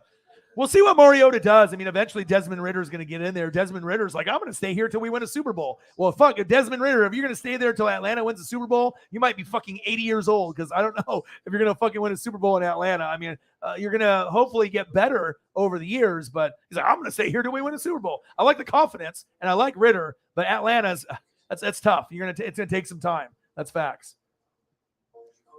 Slasher in the building. What to do? Eagles. Birdman in the building. I'm going to have Birdman hop on here in just a second. He's probably been waiting for me forever. What's up, guys? I'm doing good. I just got off work. Want to see what's going on with the YouTube scene. I'm here. Yeah, the draft was awesome. Eagles fan. We have a lot of Eagles fans that actually follow me on here as well. Huge Darren Waller fan. Nice. I love Waller. Debo to the Patriots. Yeah, depending on what they want to give up for him, though. Could be. Saints fans are Area 51 out there. We're talking alien bodies stashing bunkers. AK-41, the alien, baby. Chiefs didn't even make Matthew an offer. Why did not? I don't get why they didn't make an offer, though. Yep. It's great to see the Eagles, have a great draft as well. And then Slasher, I mean, we know what it is right here, baby. All right, all the haters that think that this guy's not going to pan out. He will if you just believe in him. It's Dak 2.0. All right, you got with the sleeper in the draft right here, Jordan Davis, A.J. Brown. All right, and then the sleeper, Nakobe Dean. All right, this is the guy I wanted. Things are looking good in Philly. All right, and that's my favorite team to watch in the NFC East, which used to be the NFC least. Okay. Oh, yeah. And I'll go over that here with the Chiefs as well and the Eagles. All right, Chiefs, you got Trent McDuffie, Carl Laftis. I love those picks. And then we'll go to our guy here that I pulled up. Oh, guess who? Skye Moore. Let's go. Western Michigan. Let's go. Okay. And then you got Brian Cook, safety at Cincinnati. I like that pick a lot. Leo Chenal, all right, linebacker from Wisconsin. Joshua Williams, Kennard, Watson, Pacheco, and Johnson. Overall, it's an A-minus grade draft. It was fantastic. And you guys need help on defense. So you got McDuffie, you got Carl Laftis, and you got Cook, and you got Chenal, and then you needed a wide receiver to somewhat soften the blow for Tyreek. And you got it with Skye Moore, and I think this is going to be a guy that you're going to fall in love with. A kind of a wiry, physical guy, a lot stronger than he looks, good route runner, and don't ever sleep on the guys that are small school guys. Out of all the guys in your draft, all right, out of all of them, Skye Moore was A+. Carl Laftis was an A, all right, and then maybe McDuffie was a B+ with Cook, right? But this was the best pick out of all the picks that you guys got for value in round 2. A+. It's phenomenal. You'll fall in love with this guy. I'm really confident in him. That's facts. So you can be short and great quarterback, but Breeze and Wilson are proving to be anomalies. Well, I mean, there might be others that come down the road. We'll have to wait and see. There was that Holly Hundo Dono, 39 for being 39, turning 40 tomorrow. She says, I'm older, but we all look young. We all look young. $49 in donos, baby. Let's go. Did you think we had Honey Badger that makes the Saints the defense elite? No, because you guys are already elite. The defense has been elite for how many years? Why do you think Tampa loses to you guys? It's not because of your offense all the time and the different quarterbacks that you have in there. Shit, you could get a guy off the street and beat Tampa sometimes, right? It's a defense. It's the continuity. It's the chemistry. Demario Davis, a.k.a. the glue, right? I gave him that nickname because he holds everything together. He was on the Jets and the Browns. Thank God the Saints picked him up and put him in relativity, okay? Then you got Cameron Jordan, Hall of Famer, Lattimore, stud. I mean, you got plenty of pieces in there. Davenport, gonna break out this year. Don't get fucking hurt. I like the team a lot. Defense. And you know me. I'm a defensive guy, but it's all about playing hard, playing together, all right? You know what I mean? Having that chemistry, the brotherhood. You might not like the Saints. You know, I'm a Bucs fan, and obviously the Bucs and Saints don't like each other. Same thing with the Panthers and the Falcons. But the one thing that I can say about the Saints, and that's why the Saint fan base loves me, is that when I see greatness, I'm going to let you know. Other Buck fans or Panther fans or Falcons fans will be like, fuck you. These guys are garbage.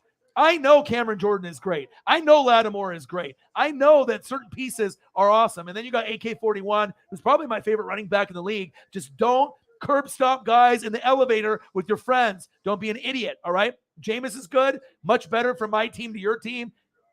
He got the LASIK. He can fucking see now, so that's great. Michael Thomas was number 1 receiver a couple years ago. Is he top 10? Talent-wise, yes, but we need to see him do it this year and not get hurt, all right? And then you got Olave. Things are coming good. You got, obviously, a tight end that's going to be moving in because you got Troutman, all right? But we already know. You need someone better than Troutman. Then you had another quarterback, Taysom Hill, that's going to rotate. I'm excited. The offense should be good. Dennis Allen will be a good head coach. I'm really looking forward to Minnesota and the Saints the most in the NFC because I think that those guys are right on the cusp of doing something great. Same thing with the Colts and the Titans. I got to see what's going on there. The Titans had a lot of turnover, but I think the Colts might be the sleeper team in the AFC. If they didn't make any changes drastically, I would have included the Titans, but it's kind of like I got to wait and see type of thing. But the Colts, the Saints, and obviously the Minnesota Vikings, those are the sleepers that I have going into next year that I really like. And Saints defense has always been good. They're always top 10, top 5, top 3. And then guess what? Their offensive line is good too. So you got good O-line, good D-line, good defense, good coaching. The rest of the pieces will fall into place. And that's what I like. Good defense, right, is good, but a good O-line, good D-line, good defense, good coaching. And those are the boxes that you check off for the Rams. They beat the Bengals, and those are the pieces that you need. And ironically, I've said it before, the Colts and the Saints are almost the same team, all right? They had to get the quarterback figured out, all right, but they both have great O-lines, Colts and Saints, Ryan Ramczyk, Quentin Nelson. They both have elite running backs, AK-41, Kamara, Jonathan Taylor. All right. They have great defenses on both sides. Darius Leonard, Demario Davis. They have everything the same. It's just they have to figure out the quarterback, Matty Ice, Jameis Winston for now, and then they got to get wide receivers and tight ends situated. But they're ideally the same exact team in different conferences, and I like that. I like how talented both those teams are, and it's kind of creepy that both of them are almost the same. They needed the same things going into the offseason. Quarterback, solidify that. Wide receivers, tight end help. But the O-line is great for both teams, right? Defense is great for both teams. D-line is good for both teams. Coaching, even though we don't know about Dennis Allen, I think will be great for both teams. So you guys are almost identical. You got Matty Ice and Jameis. I think Jameis is more temporary. Say Matty Ice is only going to be for like a year or 2 or 3, and then you're going to have to find someone else. But for the time being, both teams can definitely make the playoffs, and that's facts. You say, you're older than Orion. No, you're not. You look young. You look young. All right. It's carded for cough medicine at the grocery store. Oh, baby. You had the orange. Yeah, it was good. Yeah, I've never seen it here. It's the first time. They just had it. I was like, what the hell is that? It's like, that's not lime. And I was like, that's not mango or pineapple. I was like, orange? Orange? No, picosa. This is bad, though, because it tastes like orange soda. And I like Fanta. Fanta. Got to get me some Fanta. Like, Fanta oranges. My shit. I can also do the strawberry Fanta. That one's really good, too. Sometimes they have that like at Panda Express, but I'm on a diet now, so I'm trying to eat salad. And I went for 3 walks today with Paisley, so I'm really trying to limit myself, not partying as much, limiting how much beer I drink, more water, more fruits and salads and veggies. But damn, that orange is good. That orange is good. I'm going to get it again. Man. I was tempted to buy that practice Tommy Townsend jersey on eBay, but it seemed really suspect. Yeah, I wouldn't buy anything unless it's through the Chiefs themselves, or if it's authenticated through like PSA or something where it is real. You don't want to spend $100 to $500 and then find out that it wasn't even his. You know what I mean? JSA, PSA, yes, exactly. See, you've learned. Just like when I told my dad, it's like I love memorabilia, but don't buy me an autographed Ken Griffey Jr. photo or something or card if it's not PSA, because then you're going to get ripped off. Because if my dad's going to spend like similar amount of money and he doesn't know the rules, but my dad's a big collector, and I kept telling him this, I was like, look at my collection, Dad, and I was like, look at your collection. And after he bought a couple cheap, $10 baseballs or $20 baseballs, I was like, there's a chance, Dad, that this is fake. Let's look online and compare it on the PSA website. And let's look if your signature actually even looks halfway close to the real thing. And luckily, a lot of the ones that he bought were real. But I think there was probably a couple fakes in there too. But nothing too crazy, like probably $20 or less purchases. But if you want the real deal like this, this one made me happy, though. I was not expecting my dad to buy something like this for me. And I just got the Julio Rodriguez ball last weekend, and he hit his first home run today too. So that definitely made me happy. But yeah, you got to get the stuff that's PSA. See, you're smart. You learn that. You're on it. All right. So we have a little bit of Hutchinson. We'll go back to Kayvon Thibodeau, and then we're going to end up going to my tropical background here once we hit probably the 2-hour mark. Let's see here. A guy. Let's just say Wilson is short, but he's a big guy. His legs are fucking huge, and he has oven mitts for a guy 5'11". And don't be surprised, A guy, Raiders. I really like your team. Raiders, Chargers, Chiefs, Broncos, they're all great. But don't be surprised if the Bills don't make the Super Bowl, right? The Denver Broncos could be that team. Russell Wilson can make an AFC championship game year 1. Russell Wilson can make a Super Bowl year 1. Now, will they win the Super Bowl if he gets there? I don't know. If he goes against the Buccaneers, I hope no. Because I want to be able to try to win one with Tom, and then I'm happy for the rest of my life. At least get one more under my belt if possible. Because after Tom leaves, who knows how long it's going to be before I'm good again. You know what I mean? But I really like the Bills and the Broncos, and I really like Russ. I've always liked him. People think he's falling off. It's not true. Russ is great. He is going to be a problem. They're going to have to build up the O-line, build up the defense a little bit more. But let me tell you one thing that was huge for the Denver Broncos. This is the biggest sleeper that people aren't talking about right now. Greg Dulcich, all right? From UCLA, the tight end. I'm going to pull up a photo.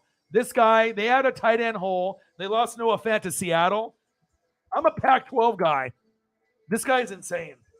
He might have not been the number 1, but he was like number 2 rated.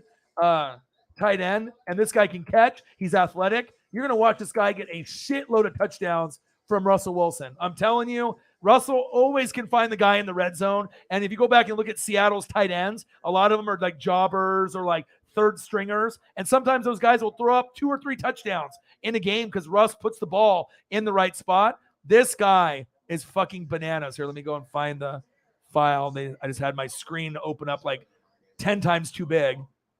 Where'd you go? There you go. I-32. This guy right here.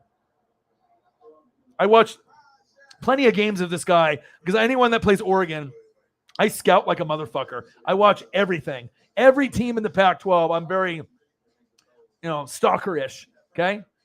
This guy's going to be an animal. This guy is going to be, remember like when Peyton Manning, had his guy, you know what I mean? He played at Portland State, you know what I mean? And he did some big things. Same thing with this guy, Greg, all right? Greg is going to be a fucking animal, and they got him in the 3rd round. It's a huge pick. And they got Nick Bonito, edge from Oklahoma. They got Mathis, obviously from Pittsburgh. And they got, Arizurkie from Iowa State, the D lineman. Turner Yell from Oklahoma, the safety. So they're going all defense except for this guy, Greg, right? Then they got Montrell Washington from Samford, wide receiver. And then they got Luke Wattenberg, OC, obviously offensive. He plays, a couple positions there on the line. And then you got Henningsen, D lineman from Wisconsin, and Hicks. So the bottom part of the draft really wasn't the greatest. But with Bonito, Greg, Mathis, the Iowa State D lineman that's got a name that's too hard to fucking pronounce. And then they got Turner Yell. Those first 1, 2, 3, 4, 5 picks are all A or B picks. The last 4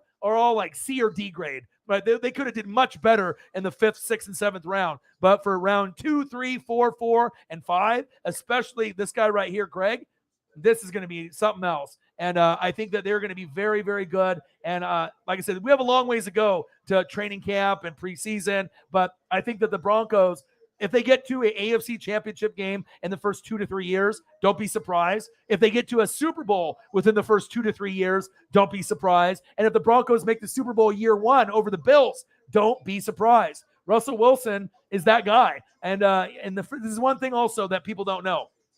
When Russell Wilson was at NC State, when Russell Wilson was at Wisconsin, when Russell Wilson was in Seattle, he has never had an offensive-minded coach. They've always been defense. Defense, defense, defense. For the very first time, he's got Nathaniel Hackett, a offensive-minded guy that got fucking who? Aaron Rodgers, 2 MVPs.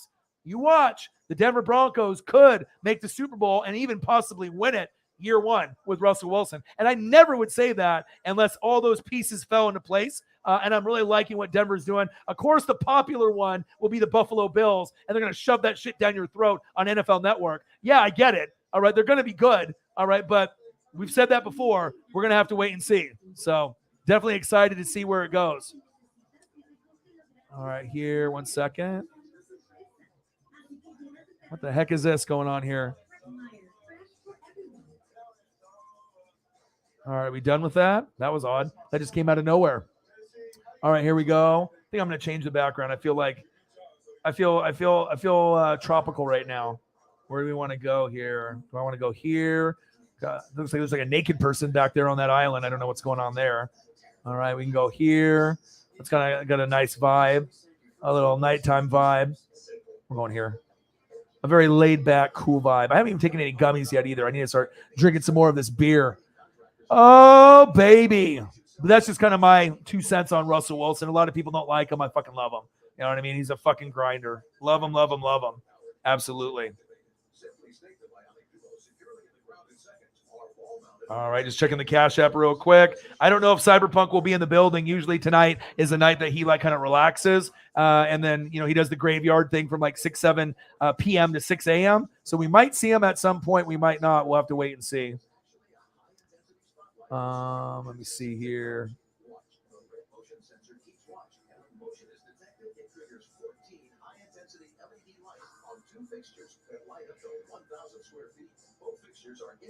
And I apologize to all the people that I made wait. I'll probably try to hit up Birdman. I doubt that he's still in the room. See if he's got time. If he doesn't, you know what I mean? I just don't like to skip people. You know what I mean? I just don't like to do it. A lot of people just do it and they don't care, but I want to make sure everyone is good to go. JT's in the building. What up, JT? How are you, brother?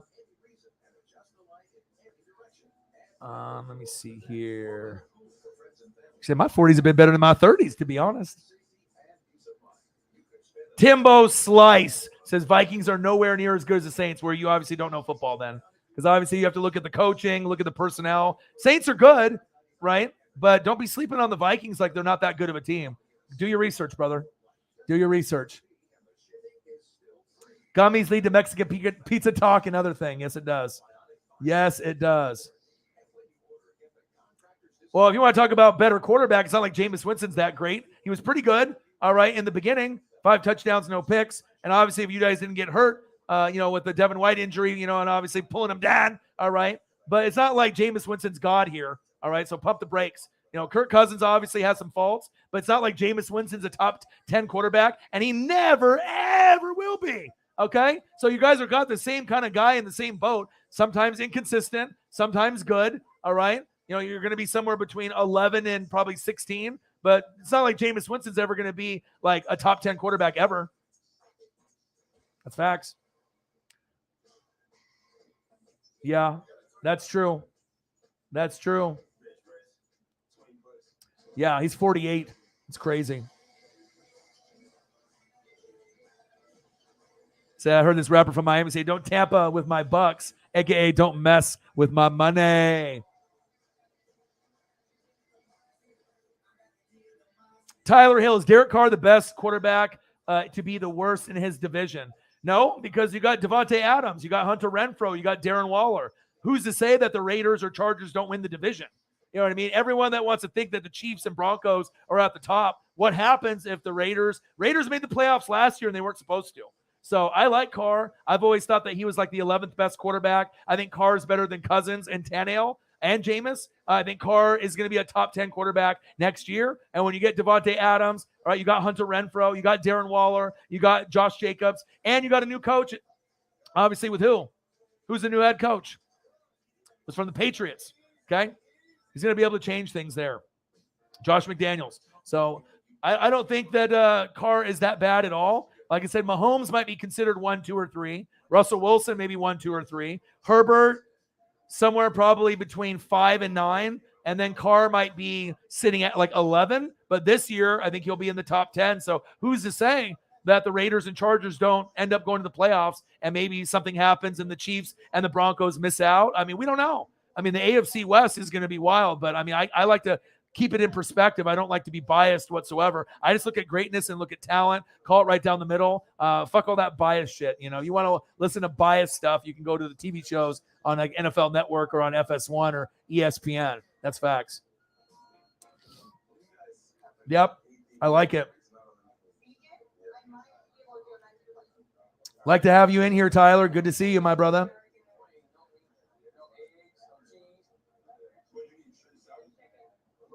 Yeah, they're still good, though. And honestly, you know what I mean? If the Saints and Jameis didn't get hurt, they could have beaten the Buccaneers in the playoffs. There's only a couple teams that kind of have Tampa's number, Rams and Saints. And when we lose, we usually don't lose by a lot. Yeah, we know that, 38-3, there's going to be certain losses where they, spank us. But like the one year when we went to the Super Bowl, it's like we ended up losing, by 10 and then the big loss by like 35. But then we found a way to get them after that. But usually when we lose to teams, Chiefs or Rams, it's usually only by like 3. It's not like we're losing by a lot. So, but I do like the Saints team. I think they're really building for the right direction. And if I don't get a good quarterback like a Tannehill, a solid replacement, or a Jalen Hurts, there could be a chance where the Saints run that division for quite some time.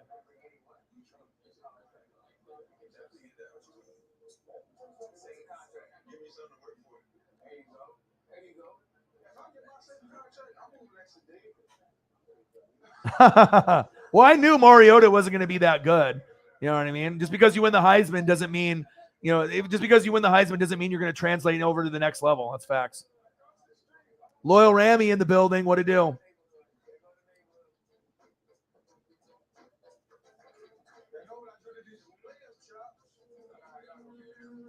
Terrence Harris, fly, Eagles fly, baby, in the building. I'm almost caught up with everything here. I think this year was the best I've seen. Yeah, you think so? You think so, brother?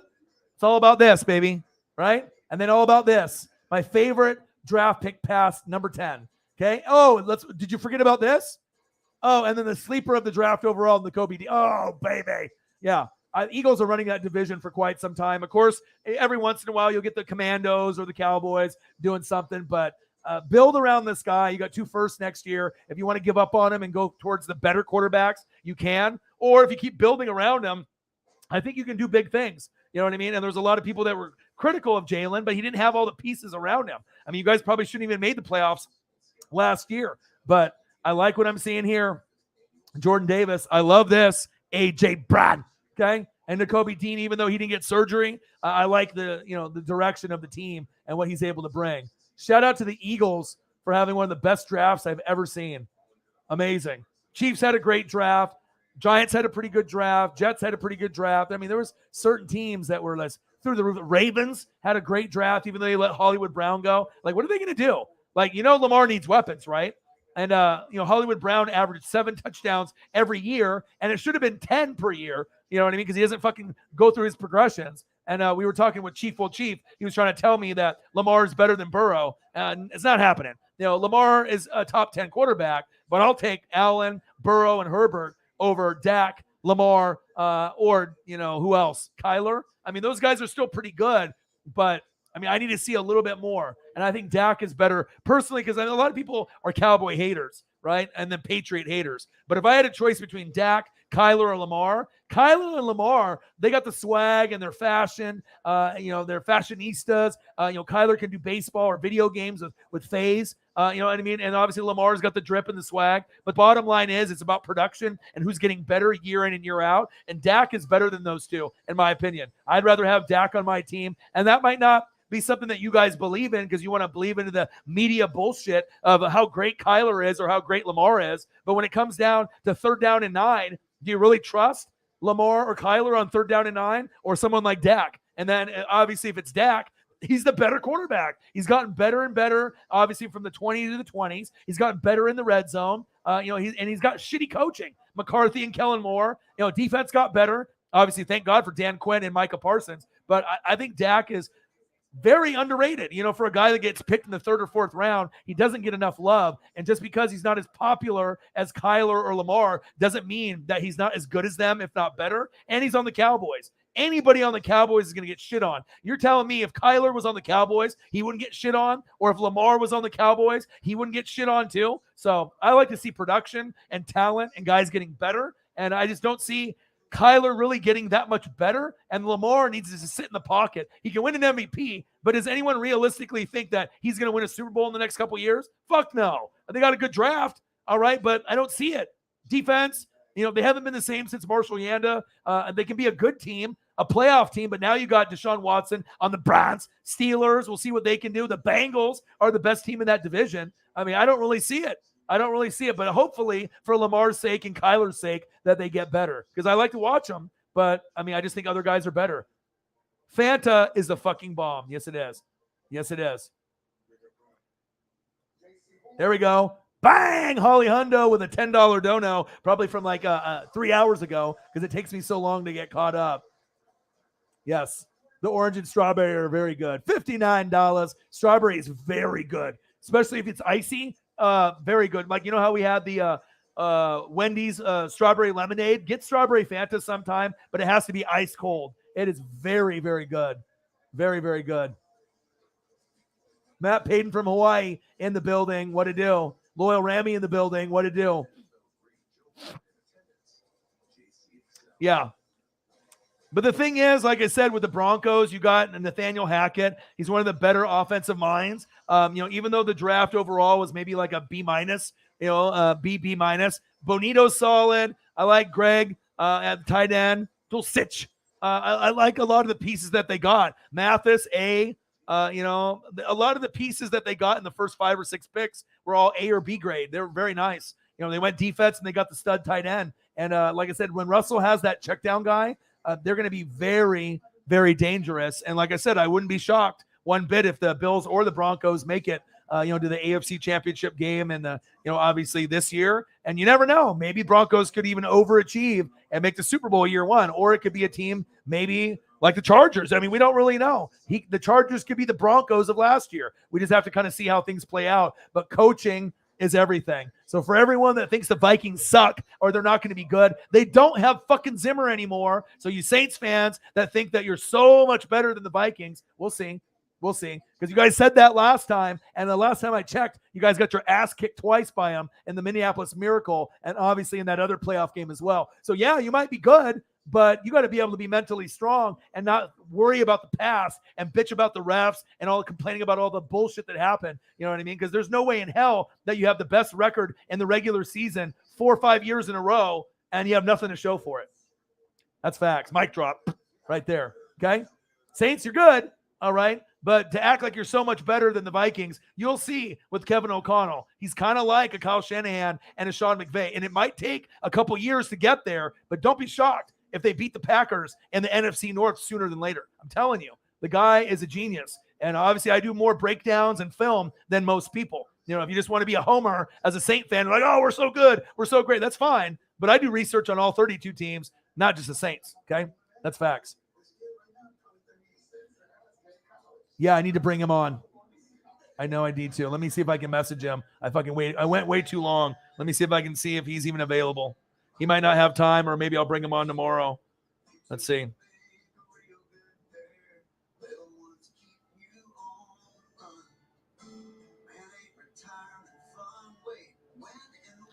I don't know if he's got to wake up too early.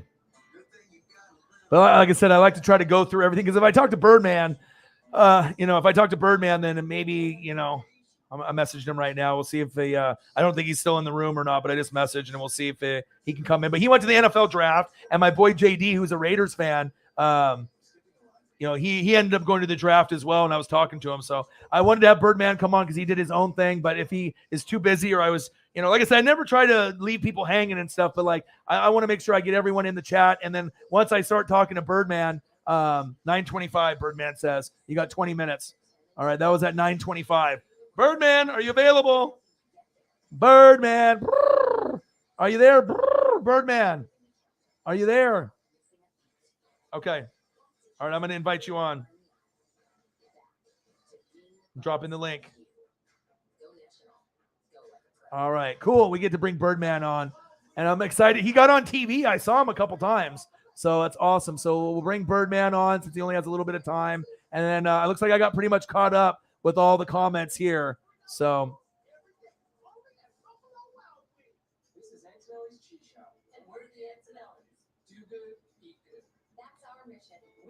I appreciate that, Holly. Okay, no problem.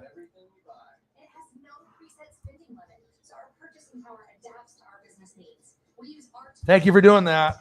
Because like I said, I know when I have certain people. All right, Birdman, let me know. All right, I sent the link in my stream.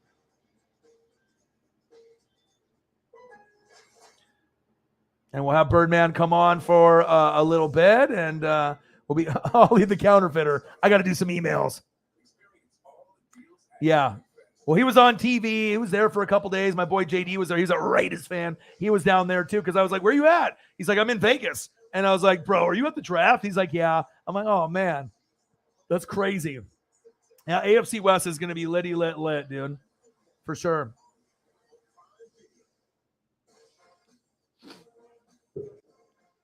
Yes. Yes, I totally agree. Birdman, let me know whenever you're ready. I see you in there. You got your microphone. Everything is set up. You good? You let me know. Give me the thumbs up if you're good. Okay, I'm going to bring you on. Sorry. Hey, I apologize. It took so long. You know how I do. I tried to make sure I did take care of everyone. Let's bring on our boy Birdman. Oh, baby. What it do? What up? Radio check. You got me? I got you, dude. How are you? How was the draft, my dude? Oh, man. I saw you on TV, brother. Hey, dude, my voice is sorry about my voice. It's I've been screaming, yelling all weekend.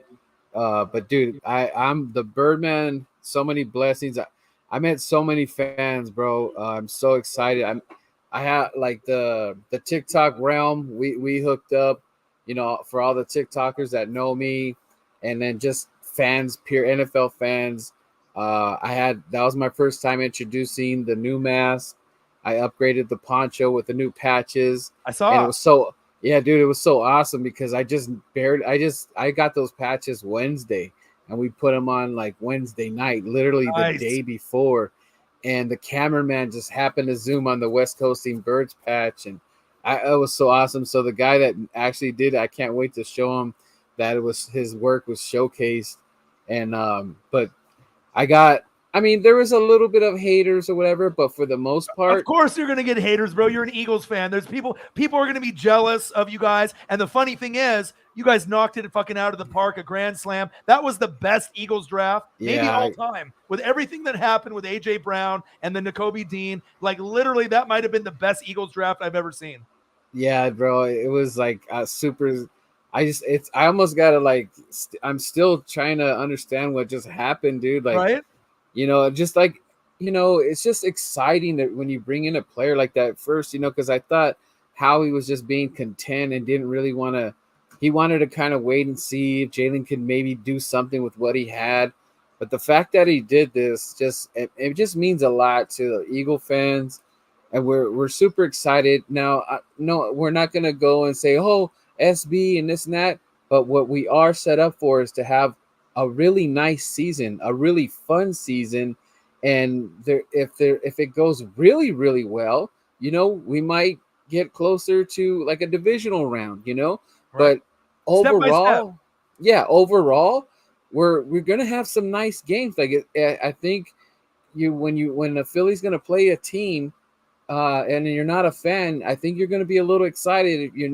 Maybe to see what's going on with Philly and see if this is working out. Jalen, if he hits it right, he gets some more reads, and he does the homework this offseason. He gets that chemistry going. I mean, when AJ Brown and Jalen were doing that FaceTiming thing, dude, Yep. they were so giddy, dude. They were like. Yep.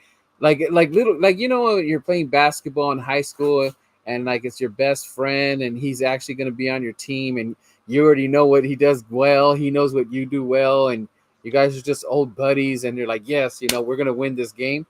I'm getting that swag meter.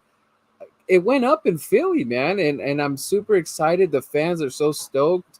Cowboy fans were kind of like looking at me a little weird. They're not happy with what Philly did, because they're a little worried. I want to say that the Cowboy fans looking at me talking, and they didn't like that move, man. They were a little upset about it. Bro, what's going down is that when you get this is the best receiver you've had since T.O. So, of course, when you put this right here, like a Fletcher Cox kind of guy, right? And then you get the steal of the draft with N'Kobe Dean, right? Yeah. I'm telling you right now, it's not that they, are scared or talk. They know the Eagles are the top dogs now. Like, it's like Eagles, and then, Dallas and Washington will compete, right? And then, they'll see what they can do. They'll still be pretty good, right? And the Giants are at the bottom. They got Thibodeau and Evan Neal, but you can tell next year you got 2 firsts. So if you don't believe in Jalen and want to let him go, there'll be some amazing quarterbacks next year that you can take, or if you keep building around them. But if you're just looking at these pieces, I mean, I told my followers,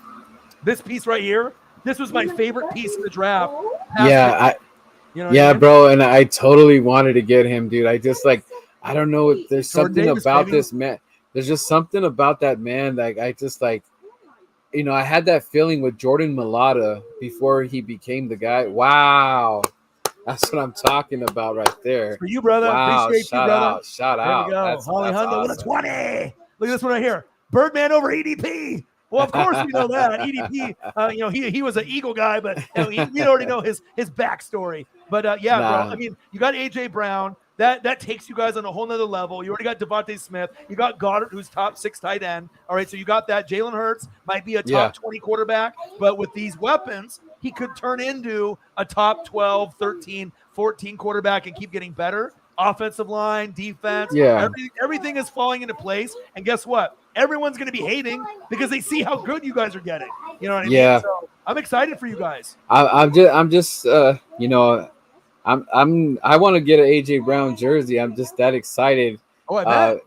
And dude, there were so many moments. Like, I took so many pictures, Orion. Like, I don't know, like how people all over the world taking pictures of me.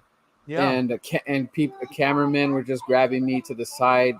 just doing photo. Well, like dude, you got the look, bro. If you have the mask, that's custom, and it doesn't matter if you have the poncho on, but if you got like the look, like I wear the hard hat, and if you have if you dress up, and I saw the guy that had the cowboy guy that had all the alarm the things, diamond, right, and all those other guys, they're not. You weren't the only one. Like if a lot of guys that are hardcore that go to the draft, they go a little bit above and beyond. Like the guys in the front row, like the Raider guys with the spikes. You know what I mean? You're getting, it's like pretty much all of you guys are mingling there all in the same place for the NFL draft. But I imagine you networked, so now you should have some connections with other sport guys, and hopefully we can get some guys to watch your show and the channel, and then we can have them come here and we can grow a little bit together. But that's good that you got your name out there, though. Oh yeah, and it was funny because my phone couldn't handle all the activity, especially because one of my videos went viral. And my phone couldn't handle the capacity. Oh, really? It was so upsetting that I was like, I wanted to throw my phone because I couldn't. I didn't know what was going on, man. I'm like, what happened? I did one TikTok, and after that, it just like I don't know what happens when something goes viral real fast. Like your phone can't handle it, especially if you're like trying to continue to make another video or record or whatever, or try to see. Because I was trying to text my wife, like I'm about to be on TV. Can you see me? Do I need to move to the left or the right? Or kind of trying to figure out where I'm at on the screen. Right. So, but I was so frustrated. I want to throw my phone, and but you know what, man? There were so many moments that I met like so much famous people, and I shook Roger Goodell's hand, and I was really nervous about doing that. Yeah. Because the fans boo him and out there. So yeah. So, and I'm in costume and everything. And here comes Roger Goodell, with That's his cool, security. He looks at me, right? Because no one's seen a character quite like me. I kept it West Coast. I got the airbrush, everything. I got the, the Lokes, the West Coast Lokes and everything. You got to. And, he kind of double looked at me, right? I'm like, Roger, nice to meet you, right? Like, yeah, a little bit. So, but it was so cool, and that's awesome, bro. Holly's got a question for you, bro, on the screen. Said, how long do you think Jason Kelce's going to be starting center? You're drafted at center. I did see the video with Jason Kelce when he was like doing Barstool, or he was like doing like a podcast, and then most people thought he'd be pissed that there was a center drafted, but he actually acted the complete opposite, because that's the type of guy he is. He's not going to be a hater. What do you think about Cam Jurgens and the team? It was very surprising, but I got kind of a mixed bag of emotions when the pick came in. So half of the Eagle fans they understand it because Jason's going to need to get replaced, but they're like, well, that's Landon Dickerson's spot, right? Because Landon Dickerson was the center, but I think they want to keep that Brinks truck and the Tonka truck on the left, which is Mulata and Dicker. I think they like the combo there. Yep. So I think they want Jason to kind of groom the new center. So it makes sense at the end of the day. But this is right now, and I think we got to enjoy him now, because these guys do get older. But funny thing is, bro, is that a lot of the Philadelphia Eagles offensive linemen can move around. So just because a guy plays center, they can go to guard, or a guy can go to tackle. So a lot of versatility, like ever since from back in the day, almost all the Eagles players can play almost every position, except maybe like a center. One guy plays right, he can go to left tackle. One guy's right guard, left guard. And if you're really athletic, you might go center and play the others. But Cam Jurgens, for me, I follow a lot of college, football, a lot of pieces. The Jordan Davis pick is an A. Cam Jurgens to me is an A. Nakobe Dean sliding to you was an A. Kyron Johnson was probably a solid B+. And then Calcaterra was probably like a B- B kind of grade for the tight end. So it's like I kind of like the direction that you guys are going. Maybe double tight end sets. You got a defensive guy, Jordan Davis, Nakobe Dean, and then Kyron Johnson. And the Jurgens guy, I don't know if you've watched any film on him, but we got a guy in the room here, Jameson Meza, who actually follows Nebraska football. So he can tell you, he can tell you anything and everything about him. But the guy is solid. So I'm excited to see where it goes. I think it might have surprised some people, but for that pick, I think it was really good at that time. Eagles fans probably didn't get it at the moment because there was a lot of talent, that could have picked. But I think it was the smart move. Yeah, and the other cool moment that I had was the the kid from the Make-A-Wish Foundation, he went viral. Did you see when he was pumping up the crowd with Roger Goodell? Yep. Yeah, so I actually got to meet him, and so I actually went to the Giants section, during the show and everything. And at first the security's kind of looking at me a little weird, but when I went up to him, dude, he was like so impressed with the Birdman, and he kind of geeked a little bit, and which was so cool. I'm like, hey man, I'm Birdman _951. Nice to meet you. And he's all, wow. He's all, this is so cool, man. Like he was like, kind of geeking, and I'm like, wait, I'm geeking because you're the one that went viral, that this is so cool. Nice to meet you, and then I gave him the sticker, that I just got, shout out to Sticker Guys Inc., and it's so cool. It's like the hologram on it, and then he was just it was like I gave him a baseball card, and he was just staring at it. He's all, I get to keep this, I was like, of course, man. And then right away he's all, dude, we gotta link up. I want to get on your show, or you get on my show. So he was totally being like so cool. And I don't know if I haven't seen the whole draft, because they do like a show inside. I don't get to see everything you guys get to see when you're watching it. And they did like a salute to service, which was really awesome. And one of the servicemen came down, and he was an Eagles fan, big dude, like, right. And then he's never, like, this character that I made, no one really knows him except a few people. I mean, not a few, but some people know. Yeah. So I didn't expect anything, but they called me out, and he wanted pictures with me. So here comes the security, get me. And as soon as I did it, dude, like, it was paparazzi, dude. It's the craziest thing, dude. Like, it's like ching, like, but it was so cool. I was so honored that, he called me out he wanted a picture with me. So it was like, it was just a moment, dude. Like, I was like, it was just so cool that happened to me. I've never been involved with something like that. When like we come to, me and you, we know each other, we talk and everything, but actually, you've been in the stadium and stuff like that, so people kind of know what what you're about. Yeah. But it's just like when you're in that little NFL realm, dude, that multiverse right there. Yeah, it's a whole, like, I want to go to the next draft already, because now I know what is expected. I know what you have to do. You kind of have to, like, even that little bit of TV time you saw me. That was like hours in the making. We're talking, you're walking far because they shut down the roads. You got to get in line. I know. You got to compete with thousands of NFL fans across the country, across the world. Yeah. And what you got, like, that was a whole moment. And getting chosen. Yeah. Like, the producers came out and they chose me, dude.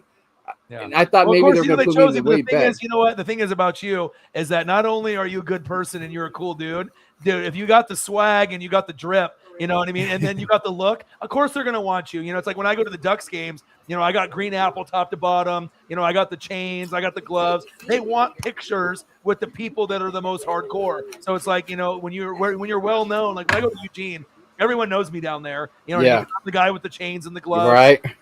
Everyone's going to know you moving forward just because of the mask and the look. And if you go hardcore, you know what I mean, then not only Eagle fans will know you, but then you're going to get other fan bases that are like, I saw Birdman on TV, you know what I mean? Especially with the like the little mask played, and it's all about West Coast, bro. You know what I mean? Like us on the West Coast, we have a little bit different swag than people on the East Coast. Like, we do it a little bit different, and I think our swag is a little bit higher. I'm not saying that people on the East Coast have no swag, but we do it a little bit different out here. Yeah, it's different in Oregon, California. This our culture and the way that kind of like the lowrider vibe, and like just like the swag and the culture of what it is out here in Oregon and Washington is very real. But definitely, you're going to be well known. The next draft is in Kansas City. Yes, I will be. I'm going to be there, brother, and I hope maybe Orion's gonna be there. Maybe, man. Maybe we can make some arrangements, and I can get a hotel room next to yours. Yeah, and maybe we can make that happen, dude. Hey, dude, I'm telling you, Orion, man. You do something like that, and then you what you already know what you need to do with your swag, with your Tampa. So I'm not even gonna tell you what to do. You already know what to do. But it's just like, dude, I would just to hang out. It's kind of crazy, dude, because I'm meeting all these people, and like once it comes together, dude, and we hang and we go to these events. It's just awesome, dude. And then you're gonna see your Tampa fans, and you do your Tampa chants and all that, the whole nine, man. Bro, you're so popular. We got porn bots coming in. Bro, the porn bots came in because the best cam's fun. Oh, wow, right? man. I gotta block them. Oh, I'm sorry about that. Sorry, man. The chat's getting spammed, dude. Oh, baby. But, dude, it's awesome, dude. Like, the chat, like I said, I don't know, man. Just be able to go out there and represent your brand, the West Coast Birds. And obviously, you know, when you dress up and you go all out like that, that's what they look for. Yeah. You know, it's like when I go to a Ducks games, they look for the gloves, they look for the chains, but you take it above and beyond even what I do because you got the mask, you know what I mean? You got the whole look, you got the whole poncho thing, like, you know, everything. Yeah. What you need to do next is I need to get you some gloves. I need to get you some of the Eagles gloves. Yeah. Right? Maybe I'll get that for you as a gift or something, because if you have the Eagles gloves with all the rest of the gear, and then, dude, I mean, you got to get them. So maybe I'll try to find some Eagles gloves for you, and I can send them to you. Yeah, it was very tough to find. I was looking for them, but, you know, I do have a pretty big size hand, and I was like, dude, they were all freaking. You know, I feel like when I'm putting these gloves, I'm like, dude, do I got Andre the Giant hand? What's going on? Like these gloves they made them through NFL.com like a few years ago, like 3, 4, 5 years ago. So you can actually get the official ones, and they make like medium, large, extra large. So if you have, you know, a little bit bigger hands, you could probably do the XL or the double XL if they have it. And they're fire, they're money, and they have the sticky grip, you know what I mean, on it, so you can put them up and stuff. So. But yeah, dude, that's awesome, man. I mean, your interview is awesome. You're awesome. I saw you on TV. The porn bots came in, so you know you're a fucking hit, bro. You know what I mean? And yeah, man, it's fucking awesome, man. I'm sorry it took so long. I didn't mean to ignore you or anything like that. No, I know what it is, man. Yeah, usually when I have a lot of people in the room, I don't like to ignore them or anything like that. But thank you so much. It's the chat. The chat ever since before the robots came in here. The chat is on fire. Hey, guy, he said you're blaming Birdman for porn bots. Oh, baby. Jameson says, damn porn bots. But yeah, bro. Do you have to work tomorrow morning, or do you have tomorrow off?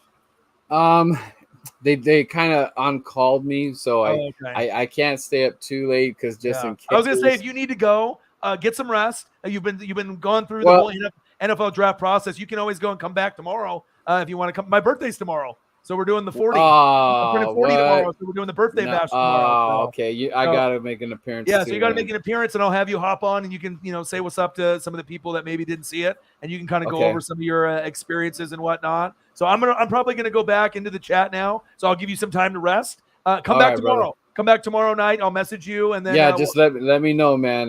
Man, tomorrow's gonna be a great day, man. I wish I was close.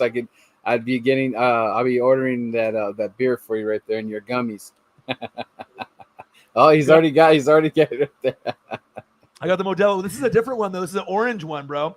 Oregon, they never sell this orange one. It's a Modelo Chelada Naharana Picosa. Yeah. Okay? So I decided to try it. It's pretty good. I don't know if you tried that. I believe they do have a mango one. I like that one. Yeah, I drink that. I have it in the fridge. I got the mango one. I got the pineapple one. This orange one just debuted in Oregon, and they got like a lime one, but I didn't know if this was going to taste good. I figured it would. But yeah, I'm not trying to get too into I'm trying to go on a diet. You know, I'm trying to like walk more, eat more fruits and veggies. You know what I mean? We're getting closer to summer, but I got like diabetes in my family. So it's like I need to I got to try to pump the brakes a little bit on the food if I can, but I love food. So that's my problem. But there ain't nothing wrong with that, brother. I know. Get some rest, rest your voice up. You know what I mean? I love your setup in the background. And then when are you moving? You're moving soon in like a week or two? I guess it's back ordered on appliances and stuff, so I hope it gets installed this week. But that's the only delay, you know, with all. And then you're gonna tear down all this beautiful things I see in the background, and then you're gonna put it in your new place, right? Yeah, I'm actually gonna have the whole garage, like a whole section. Nice. So Man cave. It's gonna be even wild. Yeah. I think I'm just gonna get the direct TV and do like you said, kind of like, you know, watch the games live and stuff like that, and get more involved with that, more gaming stuff. And I want to have that Eagles chain in the back. Let me see that. Is on the wall. The Eagles one, the big one. Let me see that. Oh, right. Do you also have one that has the bird on it too, right? No, I'm a chain guy, bro. So, look at that, baby. That's what I'm talking about. That's sick, bro. Thanks. I like that. You got one with the bird on it too, or no? No, it was the bird was too big. Was it? And I got the this Birdman this knows one. swag. Woo! Sick. The bird. Look at that Birdman 9.5. Ooh, we should make that eagle head to be a spinner. We got to get you a spinner belt. That's fire. Yeah. I like it. That's dope, dog. Heck yeah. You got the And swag. then hey, you know what I'm thinking about doing for you, brother? What's up? I don't know where it is right now, but the mask you saw on TV, my wife actually made that. Oh, no shit. So yeah, so it was kind of because my old one's kind of getting old. It's done its war and stuff. Right. And man, people were asking, they're like, man, can you make that into like a Colts one or a Tampa one? Hey. You know, I was so buy that off you. So yeah. What I'm thinking, you gonna try to make them? You know what? This is gonna be an early birthday present. Yeah. And you're the only guy that I've ever said this to. Okay. Which is, I'm gonna make you a Tampa one, custom. Awesome, bro. And you're gonna be the first guy. And you're gonna be the first guy to have a custom mask like that. Hell yeah. So that'll be in the works. So I'm gonna be when I go to Ducks games, I'm thinking about getting, you know how like back with the Road Warriors, you know, the Legion of Doom, they had the spikes and the pads. So I think I'm gonna actually buy some and I'm gonna spray paint them. I might get 2 sets. I'll do one that's like Tampa, you know, maybe like red and then black standard if I go to a Tampa game, but I think I might do like a green and yellow vibe and do that too. But yeah, if I can have that mask, that'd be dope, bro. Yeah, okay, so I just found it. So dude, we kind of just that's fire. So we could do the Tampa the colors and then do like, you know, the Tampa logo will be on this side and so it'd be pretty much a silver on one side, just like that, right? We could do silver pewter on one side and then like red on the other. That's dope. Yeah, so yeah, man, I'm gonna do that for you. My clean, wife's gonna have some extra work, you know. And it's just gonna be like the souvenir. You want to rock it one day, go for it, you know. For sure. But you know, I think it's gonna be cool. You know, that's only your exclusive. You're the only one. You're the only one that's gonna have the first one. Appreciate that. So Birdman 951 in the building. Everyone say hello. Give him a shout out. Follow him at Birdman_951 on YouTube. Follow him on Twitter, Instagram, TikTok. He's the man with the plan. He'll be back. All right. Yes, sir. All right, NWSF 4 live. He'll be here tomorrow, maybe at some point for my birthday. Yes. On the birthday bash. I turned 40. And like I said, get some sleep. Rest your voice up. It's always a pleasure having you on. And remember, I don't have anyone else on either besides you. So you're also very special to me as well. So I appreciate you, man. I'm glad that you had a great time. And get some rest. And I'll see you tomorrow. All right, brother? Let's go. Rock and roll, man. All right, man. Birdman out. Baby. Peace. Later. Let's go. Awesome. Oh, the porn bots are in the building. Oh, man. It's always fun to hang out with the Birdman. You know what I mean? Like to be able to go there and, to experience the NFL draft. I've never been. My goodness. A lot of fandoms in KC for draft. We only need to go extreme as possible with costumes and gear. Yeah. Especially if it's going to be in Kansas City. Like, you're going to have to be able to, do the shoulder pad thing. Like I am going to probably get those shoulder pads with the spikes. And then I can do like a Tampa version or a Duck version and get it spray painted and whatnot. But yeah, what if we had Chiefs, Bucks, Eagles, Colts, Titans, Packers, Saints all together? Yeah, that would be wild. But they usually like to have the fans of the same fan base together when they're calling out the picks. But that would be madness if we could end up doing that. Oh, man, that's awesome. That's awesome. Oh, baby. Well, I hope you guys enjoyed that. I'm going to try to have Birdman come on as often as possible, just so share some stories and we can hang out and talk. Yeah, he's the GOAT, dude. It's always cool. And he's in California here. He's got the same kind of swag and vibe as your boy. You know what I mean? Like us out here in the West Coast, we got a little bit different swag than some other people. And yeah, it's awesome. Yeah, of course I'm going to keep the hard hat. That's me, dude. I'm the only one that rocks the hard hat. I mean, they used to, put the hard hat fans in the crowd. I'm never going to change the hard hat ever. I'm always going to have the hard hat. I'll have the chains. I'll have the gloves. That's just what I'm known for. I'm never going to change that. That's always going to be me, dude. A guy, he's like, that's it. That's money. That's money. Absolutely.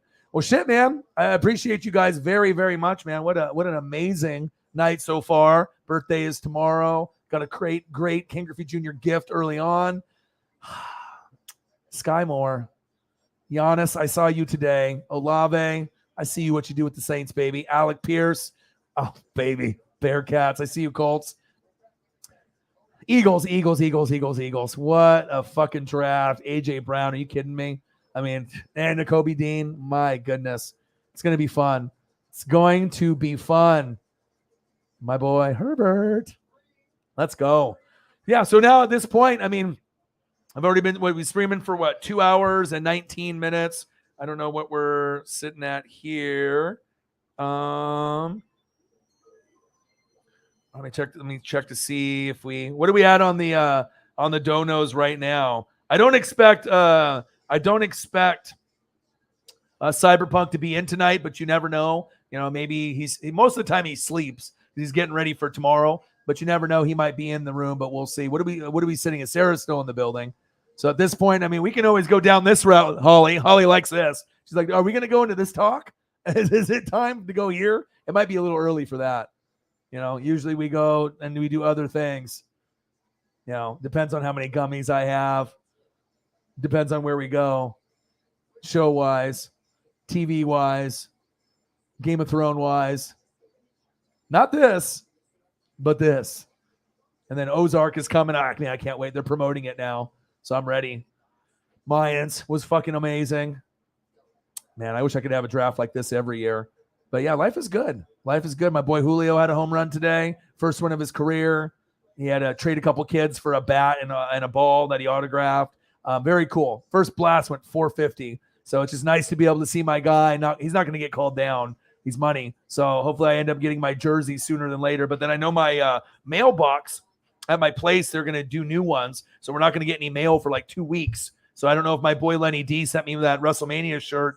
I have to go to the post office and check to be able to see the mail situation. And then if we don't collect the mail in 2 weeks, then I'll end up getting it, obviously, when they do the new keys and the new boxes at our spot. But yeah, I probably should go there and check it out. So, but A-Guy's in the building. Yeah, Holly's in the building. Appreciate you guys. Elliot is like, yeah, Birdman is the GOAT. It's always fun, you know, and I don't have too many people that I have on, you know what I mean? But I'll have Preston come on, and obviously Birdman living in California, we're not too far away. I imagine me and him will link at some point since we're only one state away. So $79 in donos. Let's get to Undo. Let's do it. Jason, too early. It might be. We're 2 hours and 22 minutes in. So, oh, baby. Yeah, no complaints. No complaints. But yeah, let me see what's on TV now. And like I said, we can keep going. Whatever you guys want to go over. You guys want to go over your team. You guys want to over your draft picks. You want to talk about the draft, NFL, baseball, basketball, football, wrestling, TV shows, life. I mean, I pretty much changed all my profiles now on YouTube because it used to be like, you know, I'm an NFL YouTuber, you know, I'm a sports YouTuber. So now it's pretty much, hi, I'm Orion. I do late night live stream discussing anything and everything. That's pretty much what it is. NFL Live, play-by-play and reactions, but, you know, that's what it is. I mean, people are pretty much, and that's what we do here, right? We pretty much talk about anything and everything. Anything goes, so. And I don't got to wake up early for anything, so. Love you guys, and I appreciate you guys. It might be time for a gummy, possibly. It might be time.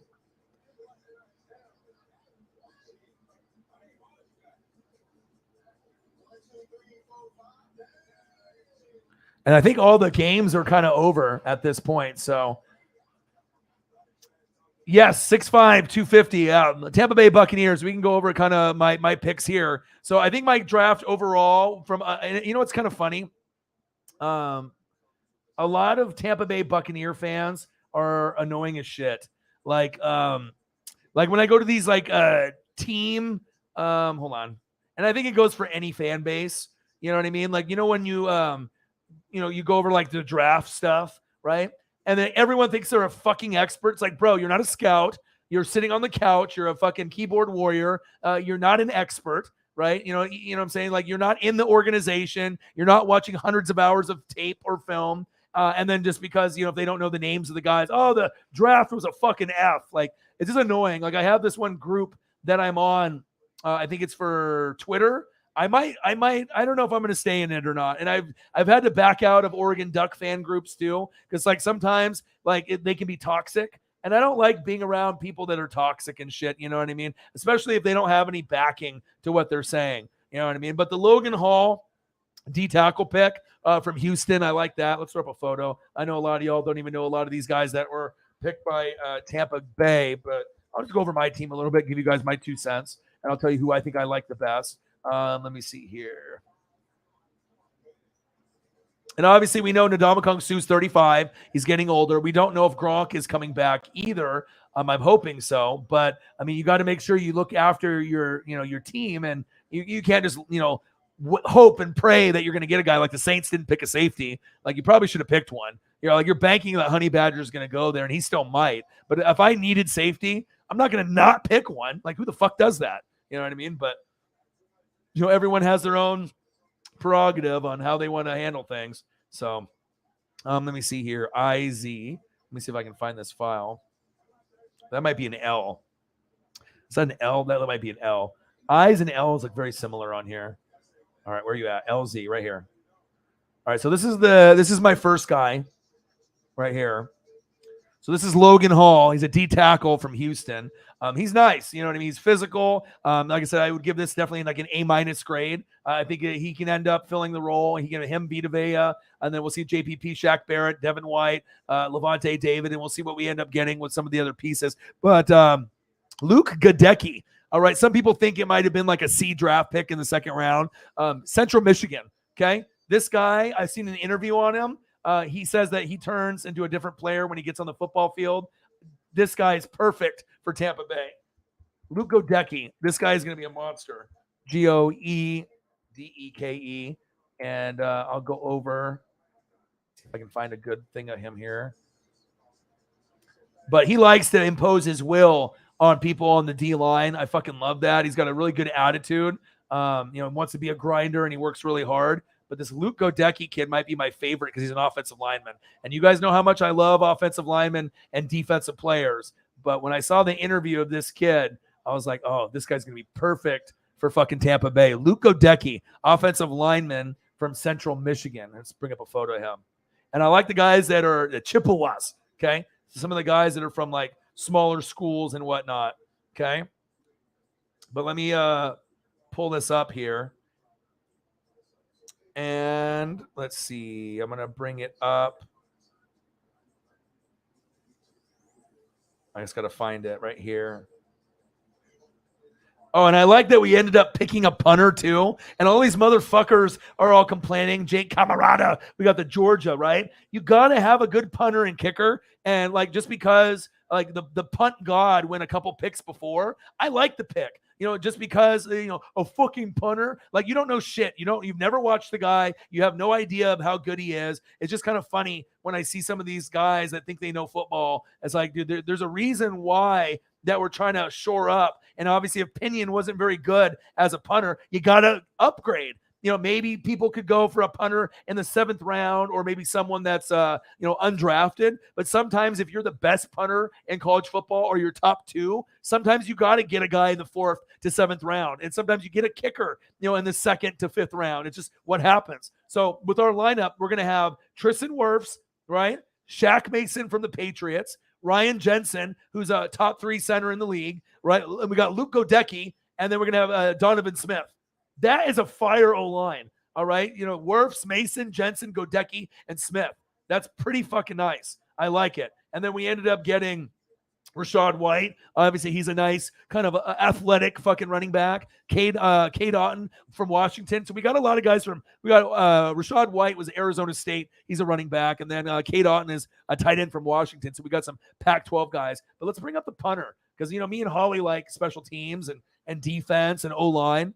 But this guy went to Georgia, so it's not like some like garbage, guy. He's one of the best in the, college ranks. And I like the pick. You got to be able to upgrade, every position that you got. And it's just kind of funny to me when you get these guys that absolutely know nothing about football, and they try to be this like fucking keyboard warrior. That's why I had to leave like the Ducks one, and I might have to leave this Tampa one. Like, I want to be able to mingle with Tampa fans, but some of these Tampa fans are so fucking biased and just want to talk shit about the Saints and the Panthers and the Falcons and every other team and like their shit don't stink. I don't want to be around people like that. I get it. You support the same team I do, but I don't want to be around people that are fucking idiots. You know what I mean? Like I want to be around people that, you can root for your team, but you don't have to be so fucking overly biased or say shit that you don't understand what's going on. Like there's a reason why that these guys are in the room, and not every draft pick is going to pan out, but I absolutely have no problem picking a punter or a kicker 4 through 7.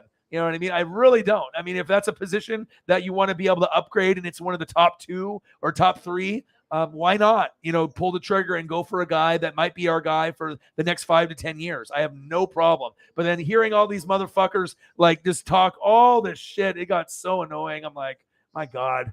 You know what I mean? Because we know if you have a good punter and kicker, that can help you tremendously. Look at Cincinnati Bengals kicker. You know what I mean? There's some really good punters out there. Ask Holly with Tommy Townsend. Now I got my guy, Jake Camarada, right? And then the Colts have one too with Rodrigo, right? Rodrigo Blankenship, and some of these other guys. They're studs. They're studs. So if we actually look, let me see here. So if I go to I'm going to go here because I know there was, let's see, round 4. And, yeah, shout out to Kobe Bryant from Cincy going to Seahawks. That was a good pick in round 4. Let me see here. I'm going to find him, though. And we looked him up because we talked about him. Cade York. So Cade York is the best kicker, and he went 4th round, to LSU. To the Browns, right? So maybe you went a little high to grab him in round 4. You probably could have went for him later. You know what I mean?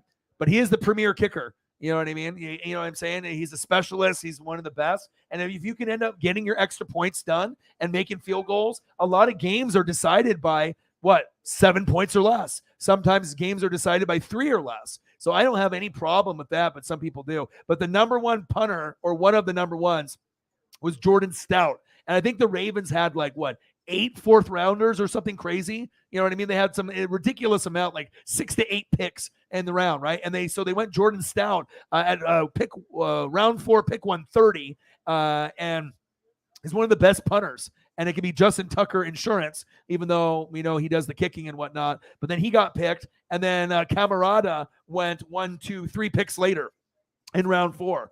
Big-legged punter who wasn't as good in 2021 as he was earlier in his career, but he's solid, and I don't have a problem with it.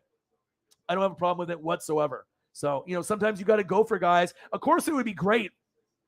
Yes. You know what I mean? And a lot of people were talking shit about the Ravens and the Bucks picking punters, let alone picking punters in the 4th round, which is normally a no-no. But Rodrigo Blankenship, went to Georgia, and I trust the Georgia team and everything that they do. So, I mean, if you're a good punter or a good kicker, I don't mind picking one a little bit higher than other people, especially when we already have all the other positions taken care of. So, Holly, we might be besties now with the punt game. All right. Jake Camarada, I might actually try to get a jersey. You know what I mean? I got to see how he does. You know what I mean? I got to see, what the average is. If he can average 50 to 60 yards per punt, I got to see if it translates over. You know what I mean? Not like Roberto Aguayo that we picked up and ended up being a bust in the NFL at kicker from Florida State. But if this guy, Camarada, ends up panning out from Georgia, your boy might be like you, and we might be twinsies. I might end up getting a jersey. You know what I mean? To show the love to the kickers and the punters. Yes. The Bucks picked up Martin Grammatica's grandson. Is it really? JT? Wow. Are you joking right now or not? I didn't know that. Is that really? Maybe you're just trolling right now. The Bills got the punt god. Yeah. What round did he go? The punt god. I have to look to see what round that was. Past round 4, obviously, I would assume, right? Let me go. Buffalo Bills. I'll just click on their draft. Let's see. Because I've heard some stuff about that too, all rounds. Because I know they got Elam from Florida, James Cook from Georgia, Bernard, and then they got Shakir. Oh, the punt god. They got him in round 6. Especially strong leg who had multiple years of monstrous punts on the regular. Bills did have a major issue at punter last season, and they're trying to win a Super Bowl. He can flip the field unlikely any punter we've seen in a long time. Punt god. So maybe Maybe we should have went for this guy instead, right? 6'2", 200. Was it a San Diego State? Matt, it's like Ariza, Araiza. So maybe we should have picked him instead. But something we saw in this kid right here, we decided to go for it. So, yeah. And normally you want to pick someone like that, but wow, that's crazy. Analytics say you don't need a punter anymore. You do. You do. Flipping the field is big, especially if you can get guys. It is my birthday on the East Coast. Thank you. Elliott changes photo, you handsome devil. You're not Chris Olave anymore. Look at that, baby. Yeah, I like if you got to have a good punter and kicker. Anyone that doesn't realize that doesn't realize, what you need in football. A happy birthday, O-Dog. Not for you yet, though. Yeah, I know. So happy birthday, Ryan, from the Northeast. Appreciate that. Happy birthday to you, Orion. Thank you so much. Holly Hundo, bang! Happy birthday, Ryan, in my time zone. Forever 21. Yeah, that's like the females love to shop there, right? Forever 21. It's like a clothing store with like the jeans that have the holes in them already. Let's go. Let's go. Thank you guys so much. 100, baby. 100 and donos. I think we have something on the Cash App or my Venmo. I got to check it here real quick. I have a feeling. Yeah, you already got one. You already got your husband, Tommy. We could be punting twinsies. Dude, it would be fire. I don't own a kicker jersey or a punter jersey, but I'm intrigued. And also, too, my boy Swaggy P, he's a Colts fan. He's got a Winnetary jersey, so he's got a kickering one, but I don't have a kicker. I would have bought a Martin Grammatica one, but I couldn't find one back in the day. So technique issues, but he can kick like farther than anybody. Happy birthday, O-Dog. Thank you. How many? 51 yards of punt. Woo, that's nice. I just hope my guy can do something too. And obviously, when you end up going for, a pick like that, it's going to be criticized. But man, just like hearing some of these Tampa Bay Buccaneer fans that know nothing about Tampa Bay Buccaneer football, you know what I mean? It's just like, I don't like negativity. When I hear all this bullshit negativity back and forth. But the thing is, the Tampa scouts, they know, and they've been hitting on a lot of their drafts, and ever since the Devin White and obviously with the Tristan Wirfs and Antoine Winfield Jr. I mean, in Tampa, I trust with Jason Licht and obviously with BA and obviously with Todd Bowles. So not all these guys are probably going to pan out, but I'm hoping that we can find something with some of these guys. Andre Anthony, Kokeeft. I saw him getting drafted. He's sitting in a lawn chair with his family when he got drafted in the 6th round. They say he can maybe be a fullback or tight end. And then Zion McCollum was a great pick, 5th rounder, A+. All right, cornerback for the Bucks. Suffocated every wide receiver in the FCS level. Okay, great pick, A+. And then, Cade Otton, we got one tight end. And then the Kokeeft, we got him, another tight end. But the Rashad White and the Gadecki and the Logan Hall, those should be very impactful guys. And then we already have, we don't have O.J. Howard anymore. We have Cameron Brate. So we'll see with Cade Otton. But the Rashad White, I have a nice photo. I actually had him before, but I'll show you. You can see his athleticism. And then this could be a kind of a 1-2 punch with Leonard Fournette, even though I need someone probably a little bit better. But let me see if I can bring this one up. Oh, let me see. I had one of him that was fire. Where is he? Oh, this one right here.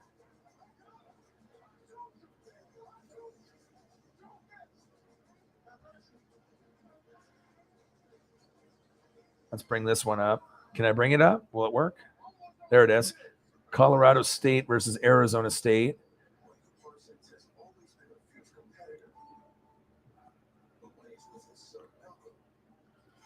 All right, check my guy out right here, my running back. All right, 3rd round, you know what I mean? Deceptively smooth athlete at the running back spot. He catches passes naturally. He's the best pass catcher in the draft, supposedly. One of the best. This guy right here. Look at that. He's got the athleticism, baby. He's like, hurdles for days. But if he can grab passes, you know what I mean? And then I get that nasty guy up front that's just going to take no shit from anyone. I like it, man. There might not be big names, but, Logan Hall, Luke Godecki. I like this guy right here already. And then Rashad White. That's the punter. That's actually Jade Camarada. Jake Camarada. And then here is Rachaad White. So I mean, I'm excited. It's not like the big names, like the Nakobe Dean, that I was looking for, the Breece Hall. That would have been amazing, to be able to go down that route to get something like a Breece Hall. One day Tampa will get the Breece Hall. I know we will, but I like what we did overall. Just like I like Justin Herbert, baby. Let's go. Let's go. Logan Hall, Luke Godecki, Rachaad White, my dude, Jake Camarada. Let's go. Punter twinsies, me and Holly. Let's get it. Love it.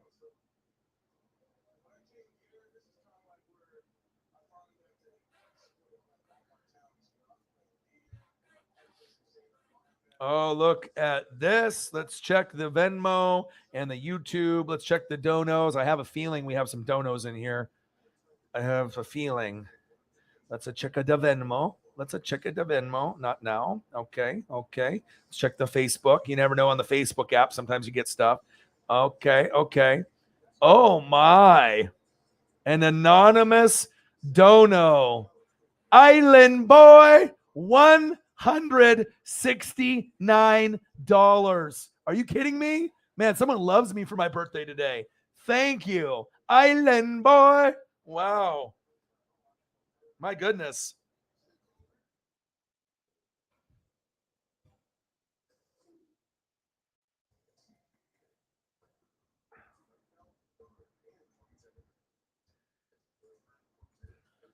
Island Boy. Island Boy likes the Island Boy background. My goodness.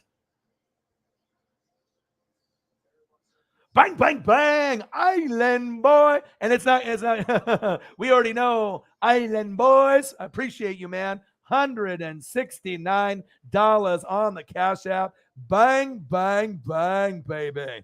Thank you so much. Appreciate it. Man, the fans are awesome. You just never know what's going to happen. Sometimes it might be $5, $10, $20, $200. Sometimes Nate the Great comes in $500, or Holly Hundo with a 500, or Cyberpunk with like a 200 or a 500. Bang, bang, bang, baby. Made some friends on the vacation, didn't I? Hey, I usually don't talk to too many people. I am vocal though, and I do high five. You know what I mean? When I'm at like baseball games or when I go to like Ducks games or if I go to Mariner games, I mean, but I'm usually hanging out with my good friend, my boy Jay Graves and stuff. But hey, I'm a vocal guy. People show the love. Michael Lawler, thank you. I want to have a birthday. My birthday's actually tomorrow, which technically it is tomorrow on the Midwest and the East Coast. I got an hour and 32 minutes until I actually turn 40 years old here. Isn't that crazy? This is 40. Hey, that's good though, right? I mean, I think I look good for my age. You know what I mean? Like, no one believes me that I'm 40. You know what I mean? E40. That's just crazy. So I'm going to be 40. My favorite artist is E40. And I collect like the 40-year-old virgin. So I don't know what the fuck that means with all these like 40s that I have. You know what I mean? But it must be a sign because I'm turning 40. My favorite artist is E40. And I'm the 40-year-old virgin minus the virgin part. You know what I mean? I love the toys. So I don't know how that's all connected, but I think it's connected somehow, some way. Island Boy. Thank you, brother. Appreciate you. Maybe I'll dress up as E40 tomorrow. Maybe I'll have a wig on tomorrow. I don't know what's going to happen tomorrow. That's my dude. That's my dude right there. Let's go. A 100 and a 69er. 269er. Let's get the 300. Oh, you got another profile pic. And mix Papa. You look good with whatever you do, brother. You know what I mean? You can do any type of picture. You know what I mean? You're good to go, brother. The other one, you look good. I mean, it don't matter, brother. It's whatever's clever, dude. You know what I'm saying? Eddie James, what it do, brother? So we got Holly Hundo in the building. We got Elliot in the building. I think I like this one. This one, like, you know what I mean? Your hand on the head. You know what I mean? I think you should do that one. You don't need to put no glasses on. Just be yourself. I like this one right here. Handsome devil. Okay. You are my pimp. Okay. Pimpin' ain't easy. Elliot Pep Evans. And then he sent me a picture of what? Pepperoni pizza that he had for dinner last night. Of course you did. I like this one. Go back to this photo right here, brother. This is a good one. I like that one right there. It's all about being yourself, brother. You know what I mean? You don't need to put no glasses on. Bang, bang, bang, baby. I love it. You can use this one too, but I think this one, it suits you better, brother. Yeah, I think I could give them a whole nother, type of energy. I got to be able to collab with Grossi first and then impress everyone on clickbait and everyone that's in the room. But once, we end up doing a show together, I think it's just going to blow up because obviously, with my energy and his energy and, me knowing what I'm talking about and just having a good time vibing with each other, I think it would be amazing. You know what I mean? But it's just a matter of time if they want to, have me as a sixth man or if I'm an outsider and I'm not good enough to them, I'm going to keep grinding and I'm going to keep, building my legacy. That's for damn sure, but it would be an honor to be a part, of clickbait, down the road. And we just got to be able to take it step by step. First, do a collab with Grossi and then watch it blow up and be one of the most popular streams that, particular football season. And then the Grossi posse will know who I am. And then I'll have more subs and more views and more donos. And then I can, give back and maybe do something cool like a jersey giveaway, maybe every halftime, if we can get to a good point. And then, we'll see. You know what I mean? We will see.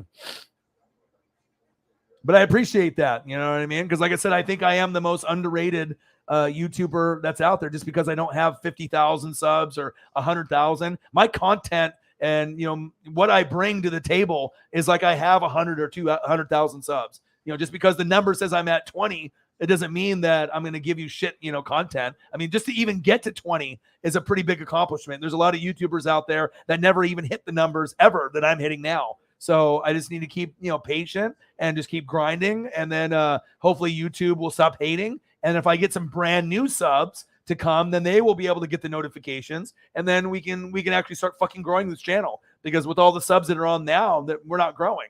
You know what I mean? So at some point when we get some newbies, then we will grow. And I know that I'll be able to hang with anyone because I'm not intimidated by anyone on YouTube. Honestly, I feel with my football brain, I feel like I'm the best, to be honest. Like I feel I can compete with anyone on YouTube, for mental skill set based off knowledge and film study. I could go on fucking TV tomorrow. They said, Pat McAfee called and said, hey, we're going to bring you on for a little quick thing. No problem. No nervous. No butterflies. Good Morning Football. I mean, if Schrager's already stealing my shit and Madden's stealing my shit and I'm not even famous yet, I mean, what does that tell you? You know what I mean? Like I have the confidence. I have the swag. I put in a lot of work and effort and time when I'm off screen. So, I don't feel like I'm really intimidated by anyone. I can go one-on-one with anyone. And like I said, I feel that I am the most underrated. I feel I am one of the best. And once we end up getting the numbers, I think we will be able to prove to people that I'm on the same level as the people that have the big numbers and if not better. So, it's just a matter of, having loyal people like you help promote the channel and, we just be real. We don't have to be fake about it. We have a great time with each other. And I know that this channel is destined for great things. That's facts. Big facts.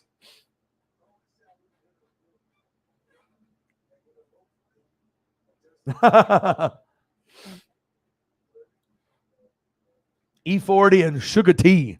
Be legit. I actually was listening to E40 and Be Legit because I have an E40 channel on Pandora. So every time I take Paisley for a walk, I end up, listening to E40. It's just my favorite. So it just, it'll be a bunch of other songs, Pilo from Cali and like a bunch of other people that are like featured, but Be Legit and E40 come on all the time. And I just love, and Too Short too. Obviously I like California shit. I'm a West Coast kid, but I'll listen to other stuff out there. I like Eminem. You know what I mean? I'll do this Dre and the Snoop and the Bone Thugs and Harmony, the Tupac and the Biggie, and I'll listen to Drake and some of the current stuff, Tech Nine. But if I'm going to listen to one person, E40 always puts me in a good mood. Like always. It's like the first thing I want to listen to.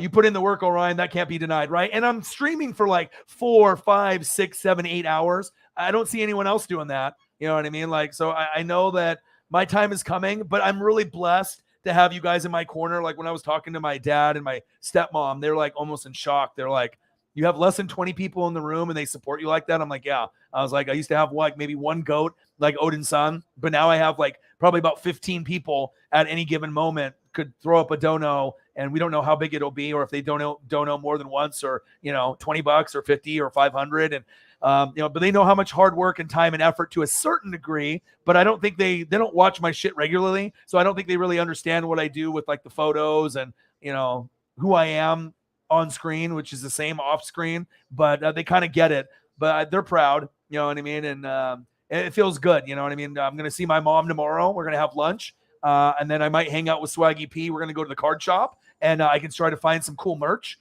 which is cool. And then I'm going to record on my birthday. I'd rather, if I was going to hang out with anyone besides just like the girlfriend and Paisley, I want to be able to hang out with you guys. And what crazy thing is, I thought Paisley, not to be, changing the subject or, whatever, but so, if you own a dog, right? Have any of you guys had female dogs before?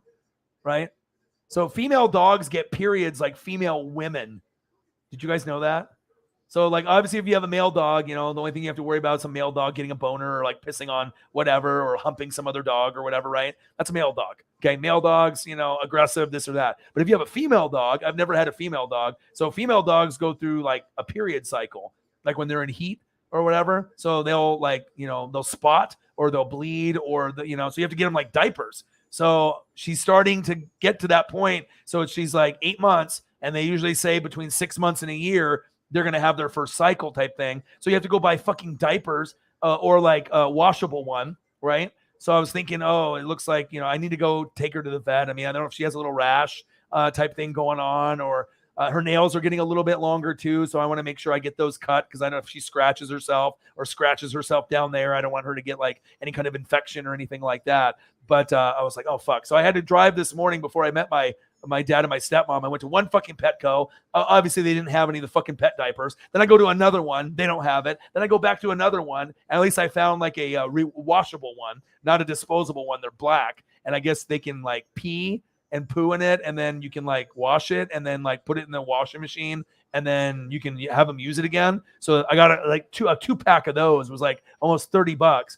But I was reading online, and I never knew this before. So I guess dogs, when they go through this cycle, usually I guess for a female, it's like a week, sometimes a little bit more or less. For the dogs, it's like 3 weeks. It's like 18 days.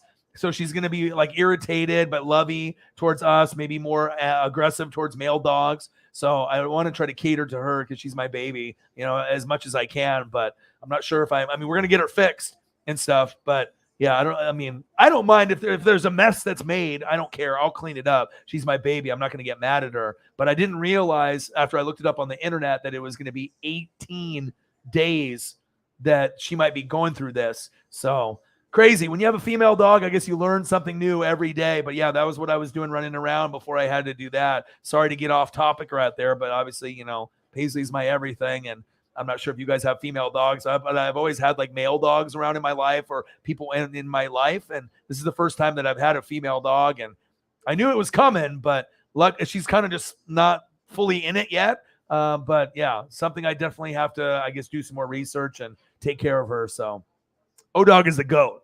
I mean, we'll talk about football. Next second, we'll talk about my dog spotting. You never know what's going to happen. You know what I mean? Oh, yeah. No, it's special for me, too. Please do. Please do. I would love to see those. Send it to me on Instagram or Twitter in my personal thing. Send it to me there, and then put it on the Discord as well. I'd love to see that.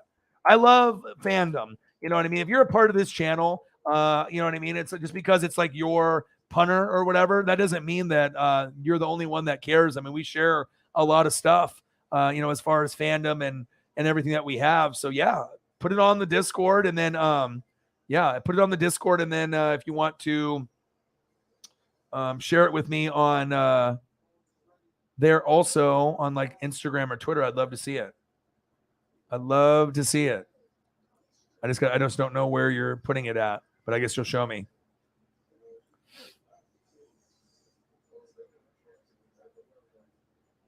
I know. I need to do that.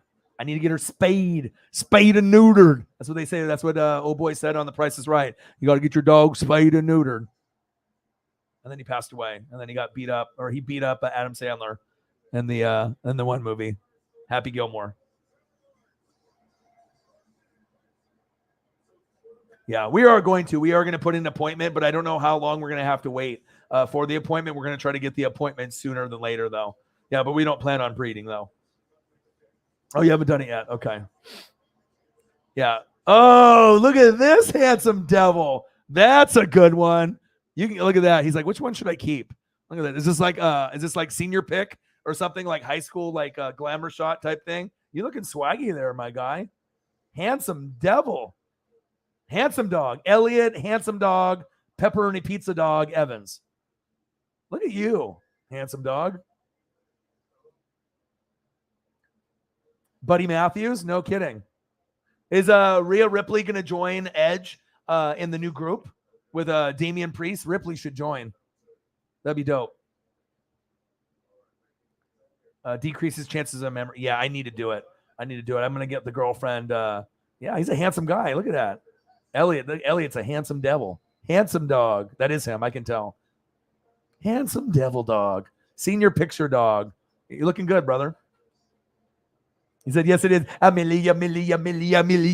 Handsome devil. If so, you look real good today. Yes, he does.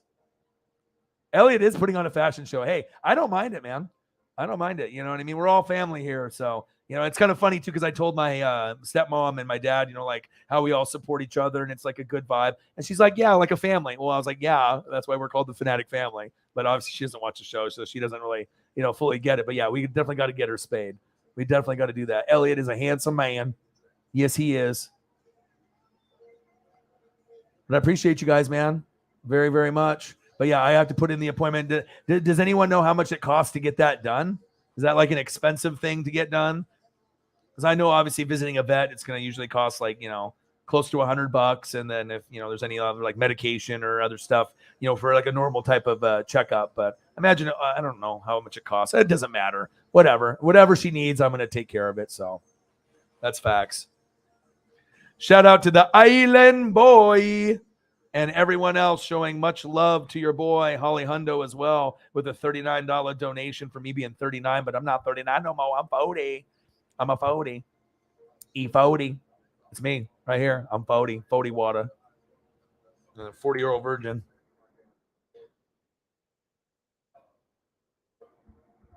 See if I can get a good photo of a 40-year-old virgin.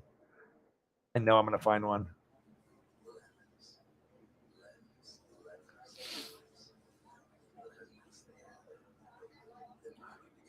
$817.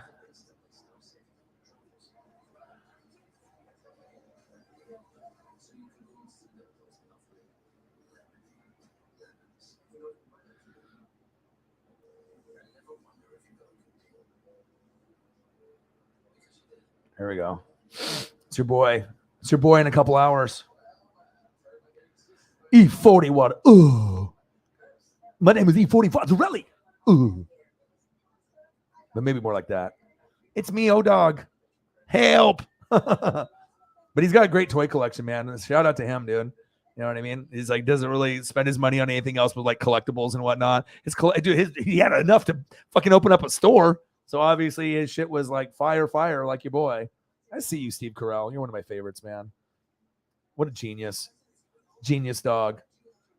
Steve Carell and E40, two totally different people that I absolutely love. E40, 40-year-old virgin, swag, toys, your boy O-Dog.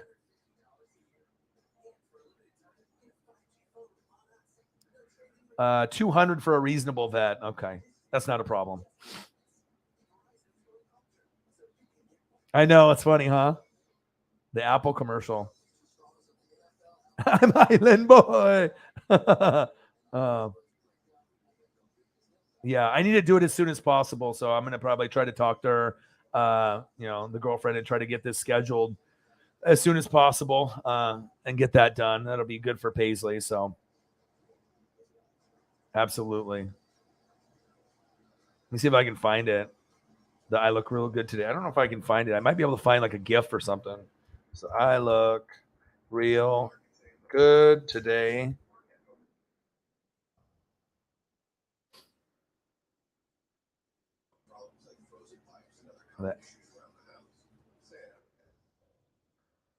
The Apple commercial.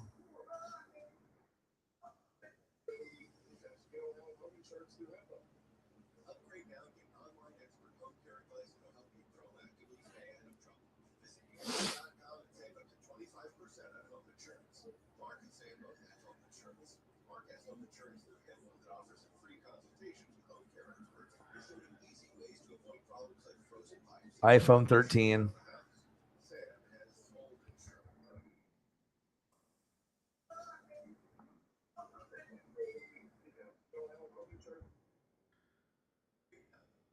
iPhone 13. Let's see.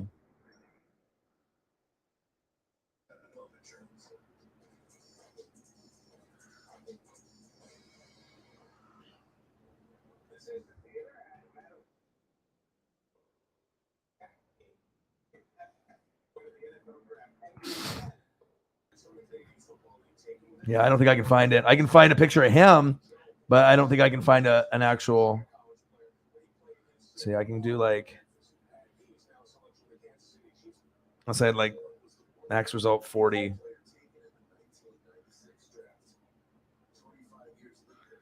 Yeah, Elliot, he's got it right there in the Discord.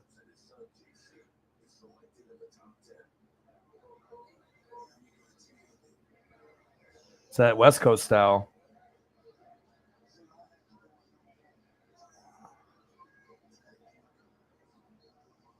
Elliot, so that kind of looks like me. Maybe that's why I like it so much. Is that you, Elliot? Doing laps, baby. Said I look real good today.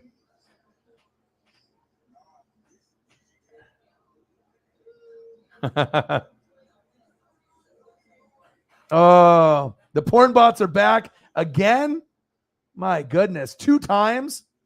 You know your boy's getting big now. I don't know. The bots. You sent it to me on Twitter. I want to see. Let me see. Porn bots love your boy.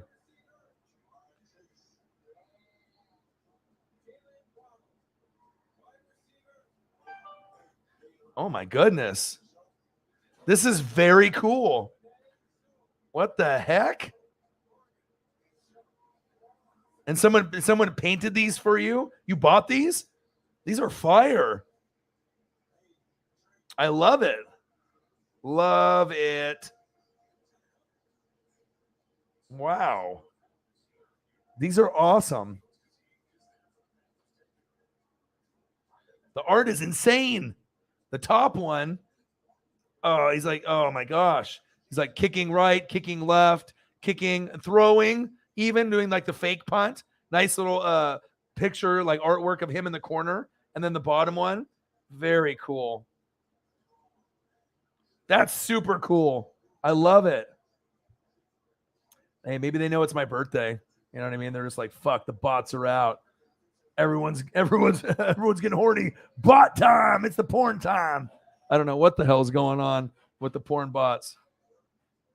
Dude, the artwork is insane. I love it. Love it. It's awesome. They do. So I want to see the art. It looks insane. Maybe put it on the Discord, Holly, if you can put it on there. I love it though. It looks so cool. I could probably put it on the channel from here. I'd have to just put it on my Twitter and then I'd have to drag it over. But it's very cool.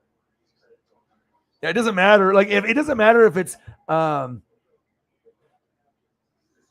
mean any artwork for football, I mean it doesn't have to be my team or my favorite player, but if it's cool, it's cool. You know what I mean? Like we all support each other here and yeah. I will post on the NWSF General channel. Yeah, that's fine. Yeah, you can post there. Yeah. Elliot just posted right there. No, that's good. You can do it there so people can see. And then if people want to see it on the Discord, they would love that. Yeah, it's cool. Very neat, very detailed. I love it. I mean, I'm a visual guy, so I'm always about artwork and stuff like that. And then I see your message. You're like, oh, Birdman said not to being a pest, but Birdman said he has limited time. I didn't even. Oh, LOL, you did. I was just trying to go through the comments and whatnot, but it's always good to get a hollered at there on that level. Sarah, bang, baby, $1. Thank you so much. How's the job search going? I know you've been frustrated trying to find jobs at like credit unions and other stuff. And I know that, it's probably a little difficult there. Just keep your head up. You know what I mean? Things will get better. You know what I mean? You'll be able to find something. There we go. You like that even number, just like Cyberpunk and everyone else. All right, to get that even number, 270 instead of 269. It was on 269, and then the porn bot saw the 69, and they got excited. And then Sarah's like, no more porn bots. I'm going to add $1. Get out of here. There we go. Much better. Appreciate you. This orange is actually pretty good. And I got some pad thai. I got pad thai in the fridge. But I'm trying to eat more vegetables and fruits. But I got some pad thai. Yes. So I got they have the pineapple rice, or they have like the sausage fried rice. Right? So I got the sausage fried rice. I'll get the pineapple rice next time. Ooh, look at that. In the if you want to go inside the Discord, Holly just posted the digital art by her friend Stevie. Is Stevie a girl or a guy? Because I've seen Stevie spelled that way, being a girl or a guy. Those are insane. So cool. My gosh. Is it like an NFT or whatever, like digital artwork? Is it like NFT stuff or what? Are you familiar with NFT? It's like a big thing, NFTs and the metaverse and, Dogecoin and like all this other stuff that's out there. Now we got some people in there. Oh, I got to connect to a USB. I think my thing is about to run out of battery in my keyboard. Hold on a sec. I'm about to go in the ocean.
You like that?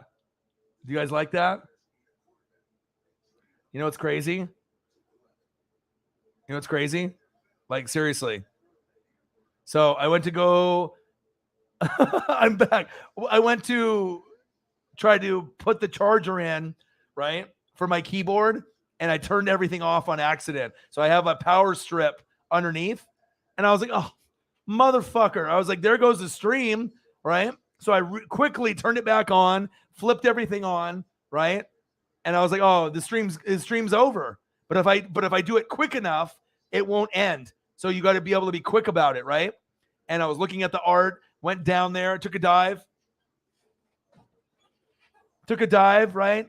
And then obviously the screen went black, everything turned off. I was like, fuck. And then luckily I turned everything back on and the stream didn't end. So I don't know what happened if you guys just saw black. But thank God it didn't end. That'll be a funny story. Fucking hey, that was scary. 270 and donos. Let's go. Black Bear was delicious. I had the chicken fried steak, and it was magnificent. Magnificent. Yeah, NFTs, they make it like digital stuff like that. Did Orion get invisibility cloak for his birthday? If so, fire. Is that whoa? Says, shall I sing? La la la la. I'm back. Woo woo woo. Dude, how the hell did the stream not end? Like I literally turned the computer, the TV, everything went off. Like all the lights in here, like everything went dark. And I had to like really rush. And I was like, oh fuck, I hope that the stream is still going. And then somehow, some way, it's still here. That's good because I didn't want to have to start another one. But is everything good on your guys' side? What's the audio sound like in the video? Does it sound echoey? Does it sound like shit? Do I need to change the? Because sometimes when that happens, I got to like unplug the audio cords to make sure. So is there any kind of like echo in my voice or anything? Does like the audio and the video look good on your guys' end? I pulled an Undertaker. All right, let's try this again. Let's try this again and not turn everything off. Those are the miracles you just accept. Hey, it's my birthday, right? So like they're like, we're not going to end the fucking stream off that.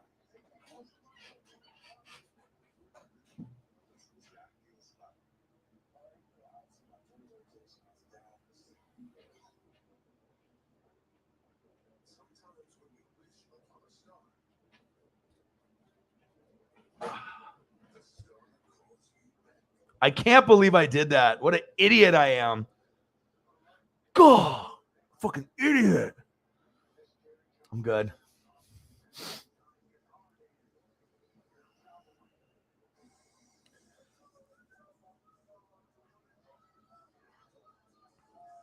Jameson Meza, you need a link? Does someone want to send Jameson a link?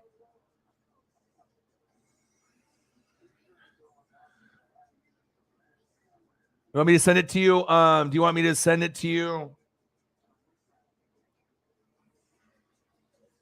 Hold on. I'll send it to you on Twitter. Hold on. Friends.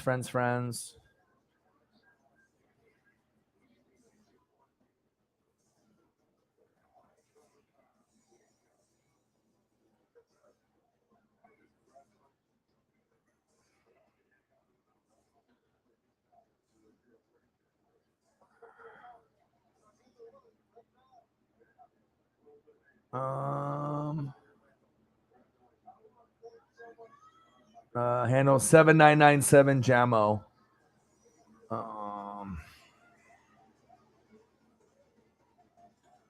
Okay.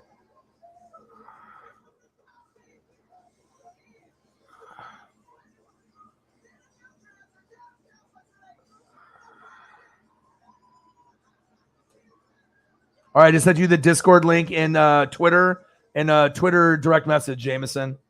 So you should have it there. I got you. There we go. God, that was scary. I can't believe that the stream kept going, though, after everything like that. So what happened? The screen just went all black? Is that what happened? Looks like there's like a naked person behind me. It's a cool photo. But like, what's this over there by like the palm trees on the island? Is that like a naked person? I don't know what's going on with that. Yeah, but thank God the stream didn't end. It probably just went black for a little bit. But yeah, those are fire. I like the artwork.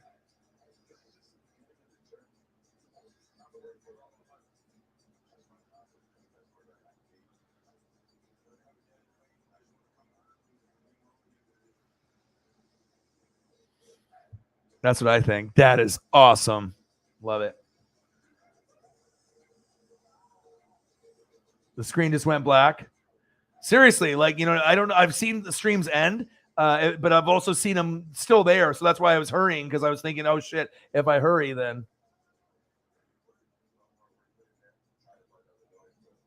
Yeah.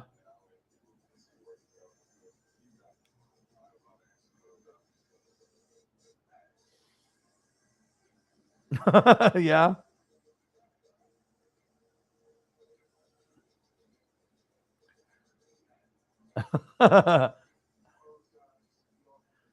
Skinner, thank you. Thank you. Thank you so much. I do have a birthday.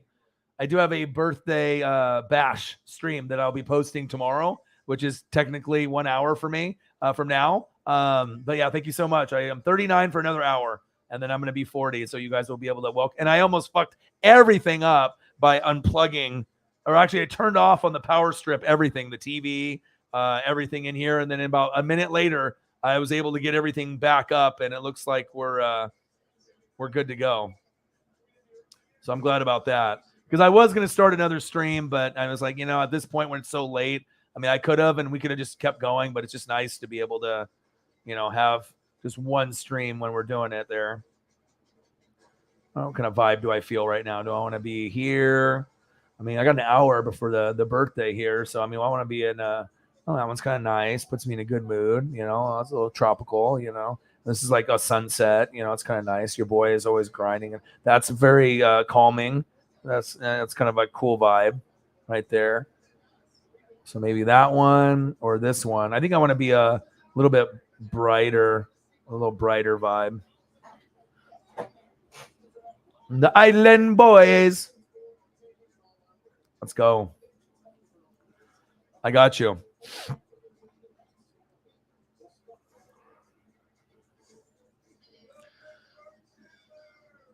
think it might be time for a gummy for me. Gummies bring out good conversation. Actually, no, I'm going to change it. I want to go a little bit more mellow. Like, here we go. I like this. This one suits me a little bit better right now. Desmond Ritter. Oh, that orange is good. I didn't know what to expect with the orange, but I figured it would taste like orange soda or orange pop. Yeah, it's good. I like it. But shout out to everyone hopped in the stream and is hanging out with your boy. Had to take a little bit of a break yesterday, but I did watch a majority of the draft. I woke up early, like at 7 a.m. Draft started at 9. Sarah was up. I was up. Everyone was up, for the most part. And we're just like messaging each other. Okay, what's going to happen? I had the first pick. You know what I mean? So I was wondering what was going to happen there. And then, yeah. And then quarterbacks drafted Pickett, Ritter, Willis, Corral, and then a lot of others. Even Zappy went even before Sam Howell. It's crazy with the draft classes on how the quarterbacks went. But like I said, this draft class wasn't very good compared to last year's, and even last year's struggled quite a bit. NASCAR got canceled, so that was kind of crazy. I had some NASCAR people reach out. I don't know if they got like a rain out or something happened, but I went to go watch it in the afternoon with the Mariners and the Dodgers, and it wasn't on. So I think it got like canceled or whatever. So I think it was Dover. I don't know if anyone's in here. You guys, none of you are in here probably watch NASCAR or whatever, so you don't know what the fuck I'm talking about. But I tried to watch a little bit of Dodgers and Mariners, and then, obviously I'm hanging out with y'all. So Sarah's like, enough with this singing stuff. Let's talk about Alec Pierce. Yeah, it's a good pick. It is a good pick, but you know what? This is what I'm waiting for. I'm eagerly anticipating Ozark. I think we're getting to that point in the stream. I mean, we're about 3 hours in. I don't know how long we're gonna go for in the stream. We'll go for sure until we hit the 4 hour mark. That's like the minimum. 4 hour mark is the minimum mark. Okay. And then maybe I'll eat and relax, and then we can get Holly to look at Jason for a little bit. Holly, you haven't started True Blood, because if you did, you would have commented on watching True Blood, and I know you haven't yet, but that is something that you do need to get into. Pierce with the grab. Beautiful. Beautiful, baby. This is pretty beautiful for the Chiefs, too. I can't wait to see them play for you guys. That's facts. I don't know. I think maybe a rain out or whatever. I don't know. The only people like Riggs. Riggs is really hardcore, and we have STL. STL, I think he's a Saints fan, but he is all about NASCAR too, and I haven't talked to either one today. So I'll probably reach out tomorrow and see what's going on. But I don't know what happened. Yeah, you got to. It's so good. I might try to watch it. Just like, just man, it's so good. Louisiana, that twang, that intro song. My goodness. I wouldn't mind going through this again, too. I really, truly enjoyed watching this. And Dexter's phenomenal. It's just really, really good. Really good. You know what's really good? This. This is really good. Tommy want wingy. That's what's good, baby. Oh, I'm so happy that the stream didn't end. You guys, after I fucking hit the power strip, what'd you do? That shit went all dark. But at least it was only for like a minute, and then I came back and everything was good. So thank God for technology not doing me dirty. So that's a good thing. I'm happy about that. I'm gonna go check up on Paisley to see how she's doing. So we'll take a break here for just a second. I could always leave you with my favorite Justin Herbert, because I could stare at Justin Herbert all day long. All right, that's my dude. 503 represent Chargers. What a stud. Everyone loves Joe Burrow. This guy right here is the man, Justin Herbert. We'll leave it on Justin Herbert. We'll show some Justin Herbert love. Normally, I would either do that or I'd leave you with like some Tampa Bay. I could leave you with, hey, my name is Warren Sapp and Derek Brooks. That's a beautiful photo. That'd be a great one to get autographed from Sapp and Brooks. Their draft day photo. Are you kidding me? But I'm happy enough. I wish Derek Brooks a happy birthday, and he replied. So my life is complete. But we'll leave it with maybe a little Justin Herbert. He doesn't get enough love. I will support him. My boy Herbie. Olave. The Galaxy Cats. Maybe I'll leave it on the Cats. That'll keep everyone more happy. All right, which one do I want to leave it? Which cat one do I want to leave it on? All right, do we want to leave it on Space Kitty or this Space Kitty? I think this one. We're going to do this one. All right. That's how they go, right? Something like that.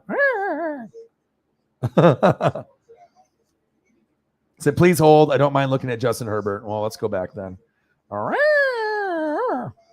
All right, we're going to Herbert for just a second until I figure out what Paisley's doing, seeing if the girlfriend's still awake or not, and I'll be right back. And then we'll continue the stream, and I'll go for another 40 minutes and possibly longer. Yep. Like I said, even if you're a hater, you know what I mean? Like you're in the division. It's really hard to hate Herbert. He's like such the nicest kid, never will get in trouble, 4.0 student, is like the class act quarterback. And I think he's got Hall of Fame, credentials. I think that he will be a Hall of Famer. I know Josh Allen's great. I know Joe Burrow's great. And obviously I'm an Oregon Duck, and I'm Oregon Ducks through and through. But this kid's different. It's not, the porn bots are back again. Yes. They love Justin Herbert too. All right, I'll be right back.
Okay, I'm back.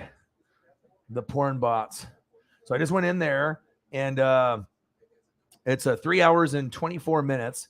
So I want to end up and keep doing the stream and stuff, but girlfriend's watching some TV in there and Paisley's in there. So I think I'm going to end the stream here in about 5 minutes. Normally I would go, until 4 hours minimum, but hey, 3 hours and 30 minutes, you know what I mean? And then, like I said, I'll be back tomorrow for the birthday stream. Birthday stream definitely is going to last 4 to 7 hours, more than likely. Probably started around 7 p.m. and then we'll go until 11, 12, possibly 1 or 2.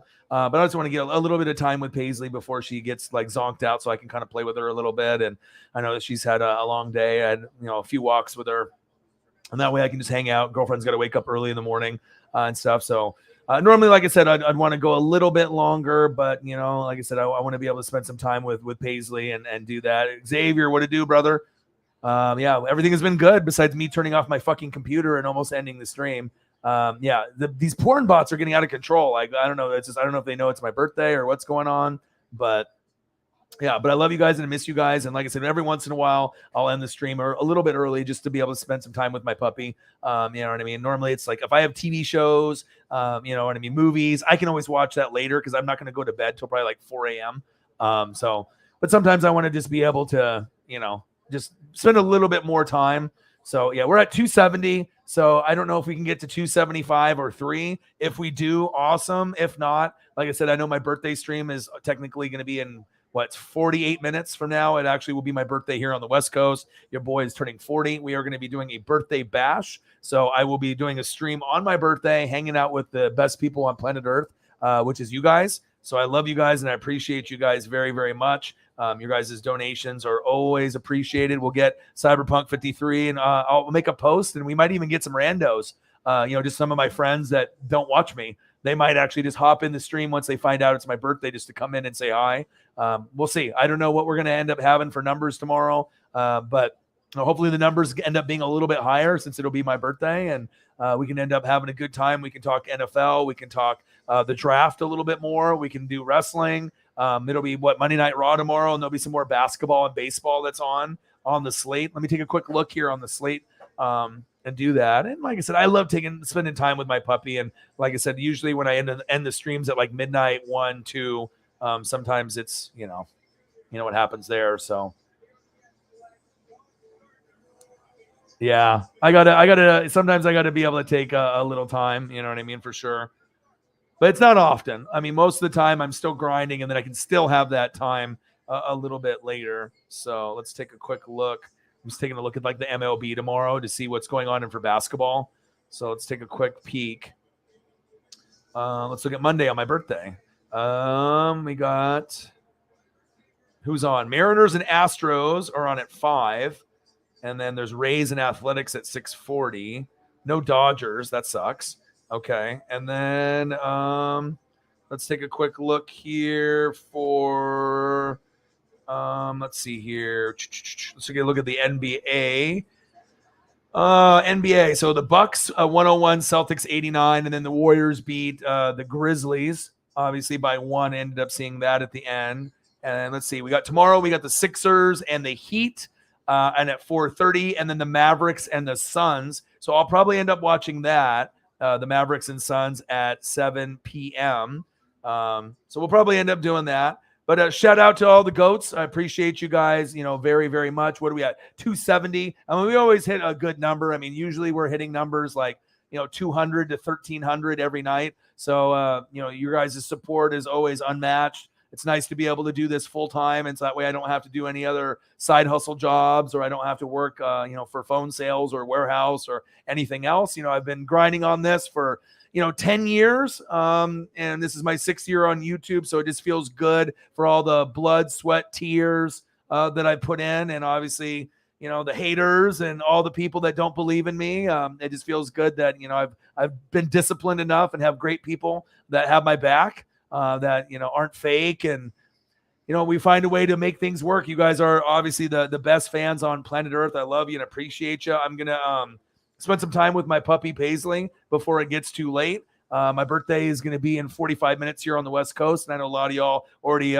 wish me happy birthday already. Thank you so much. And like I said, there'll be a little bit of basketball, not a whole lot of baseball that's on. But we're going to have a great, great time. You guys are the best fans on planet Earth. Make sure you guys be safe. Rest up. And like I said, there'll be some gummies and some beers. I got the Modelo Chelada. I got this orange beer. I got the mango in the fridge. I got the pineapple in the fridge as well. So I love you guys and I appreciate you guys. I can't believe I fucking turned off the computer and the stream kept going. I won't do that tomorrow. I'm going to get my keyboard all charged up and everything will be good. So you guys take it easy. Be safe. Like I said, enjoy everything that you got going on. And like I said, tomorrow, birthday stream. The big 4-0 turning 40 is going to be exciting. Gummies, beer, and everything. Everything is going to be happening tomorrow. It's going to be a lot of fun. So I will be seeing you guys tomorrow. I love you and I appreciate you. And I got one question for you. Who talk sports like us? Your boy Ryan, Northwest Sports Fanatics. Appreciate you guys. Gang.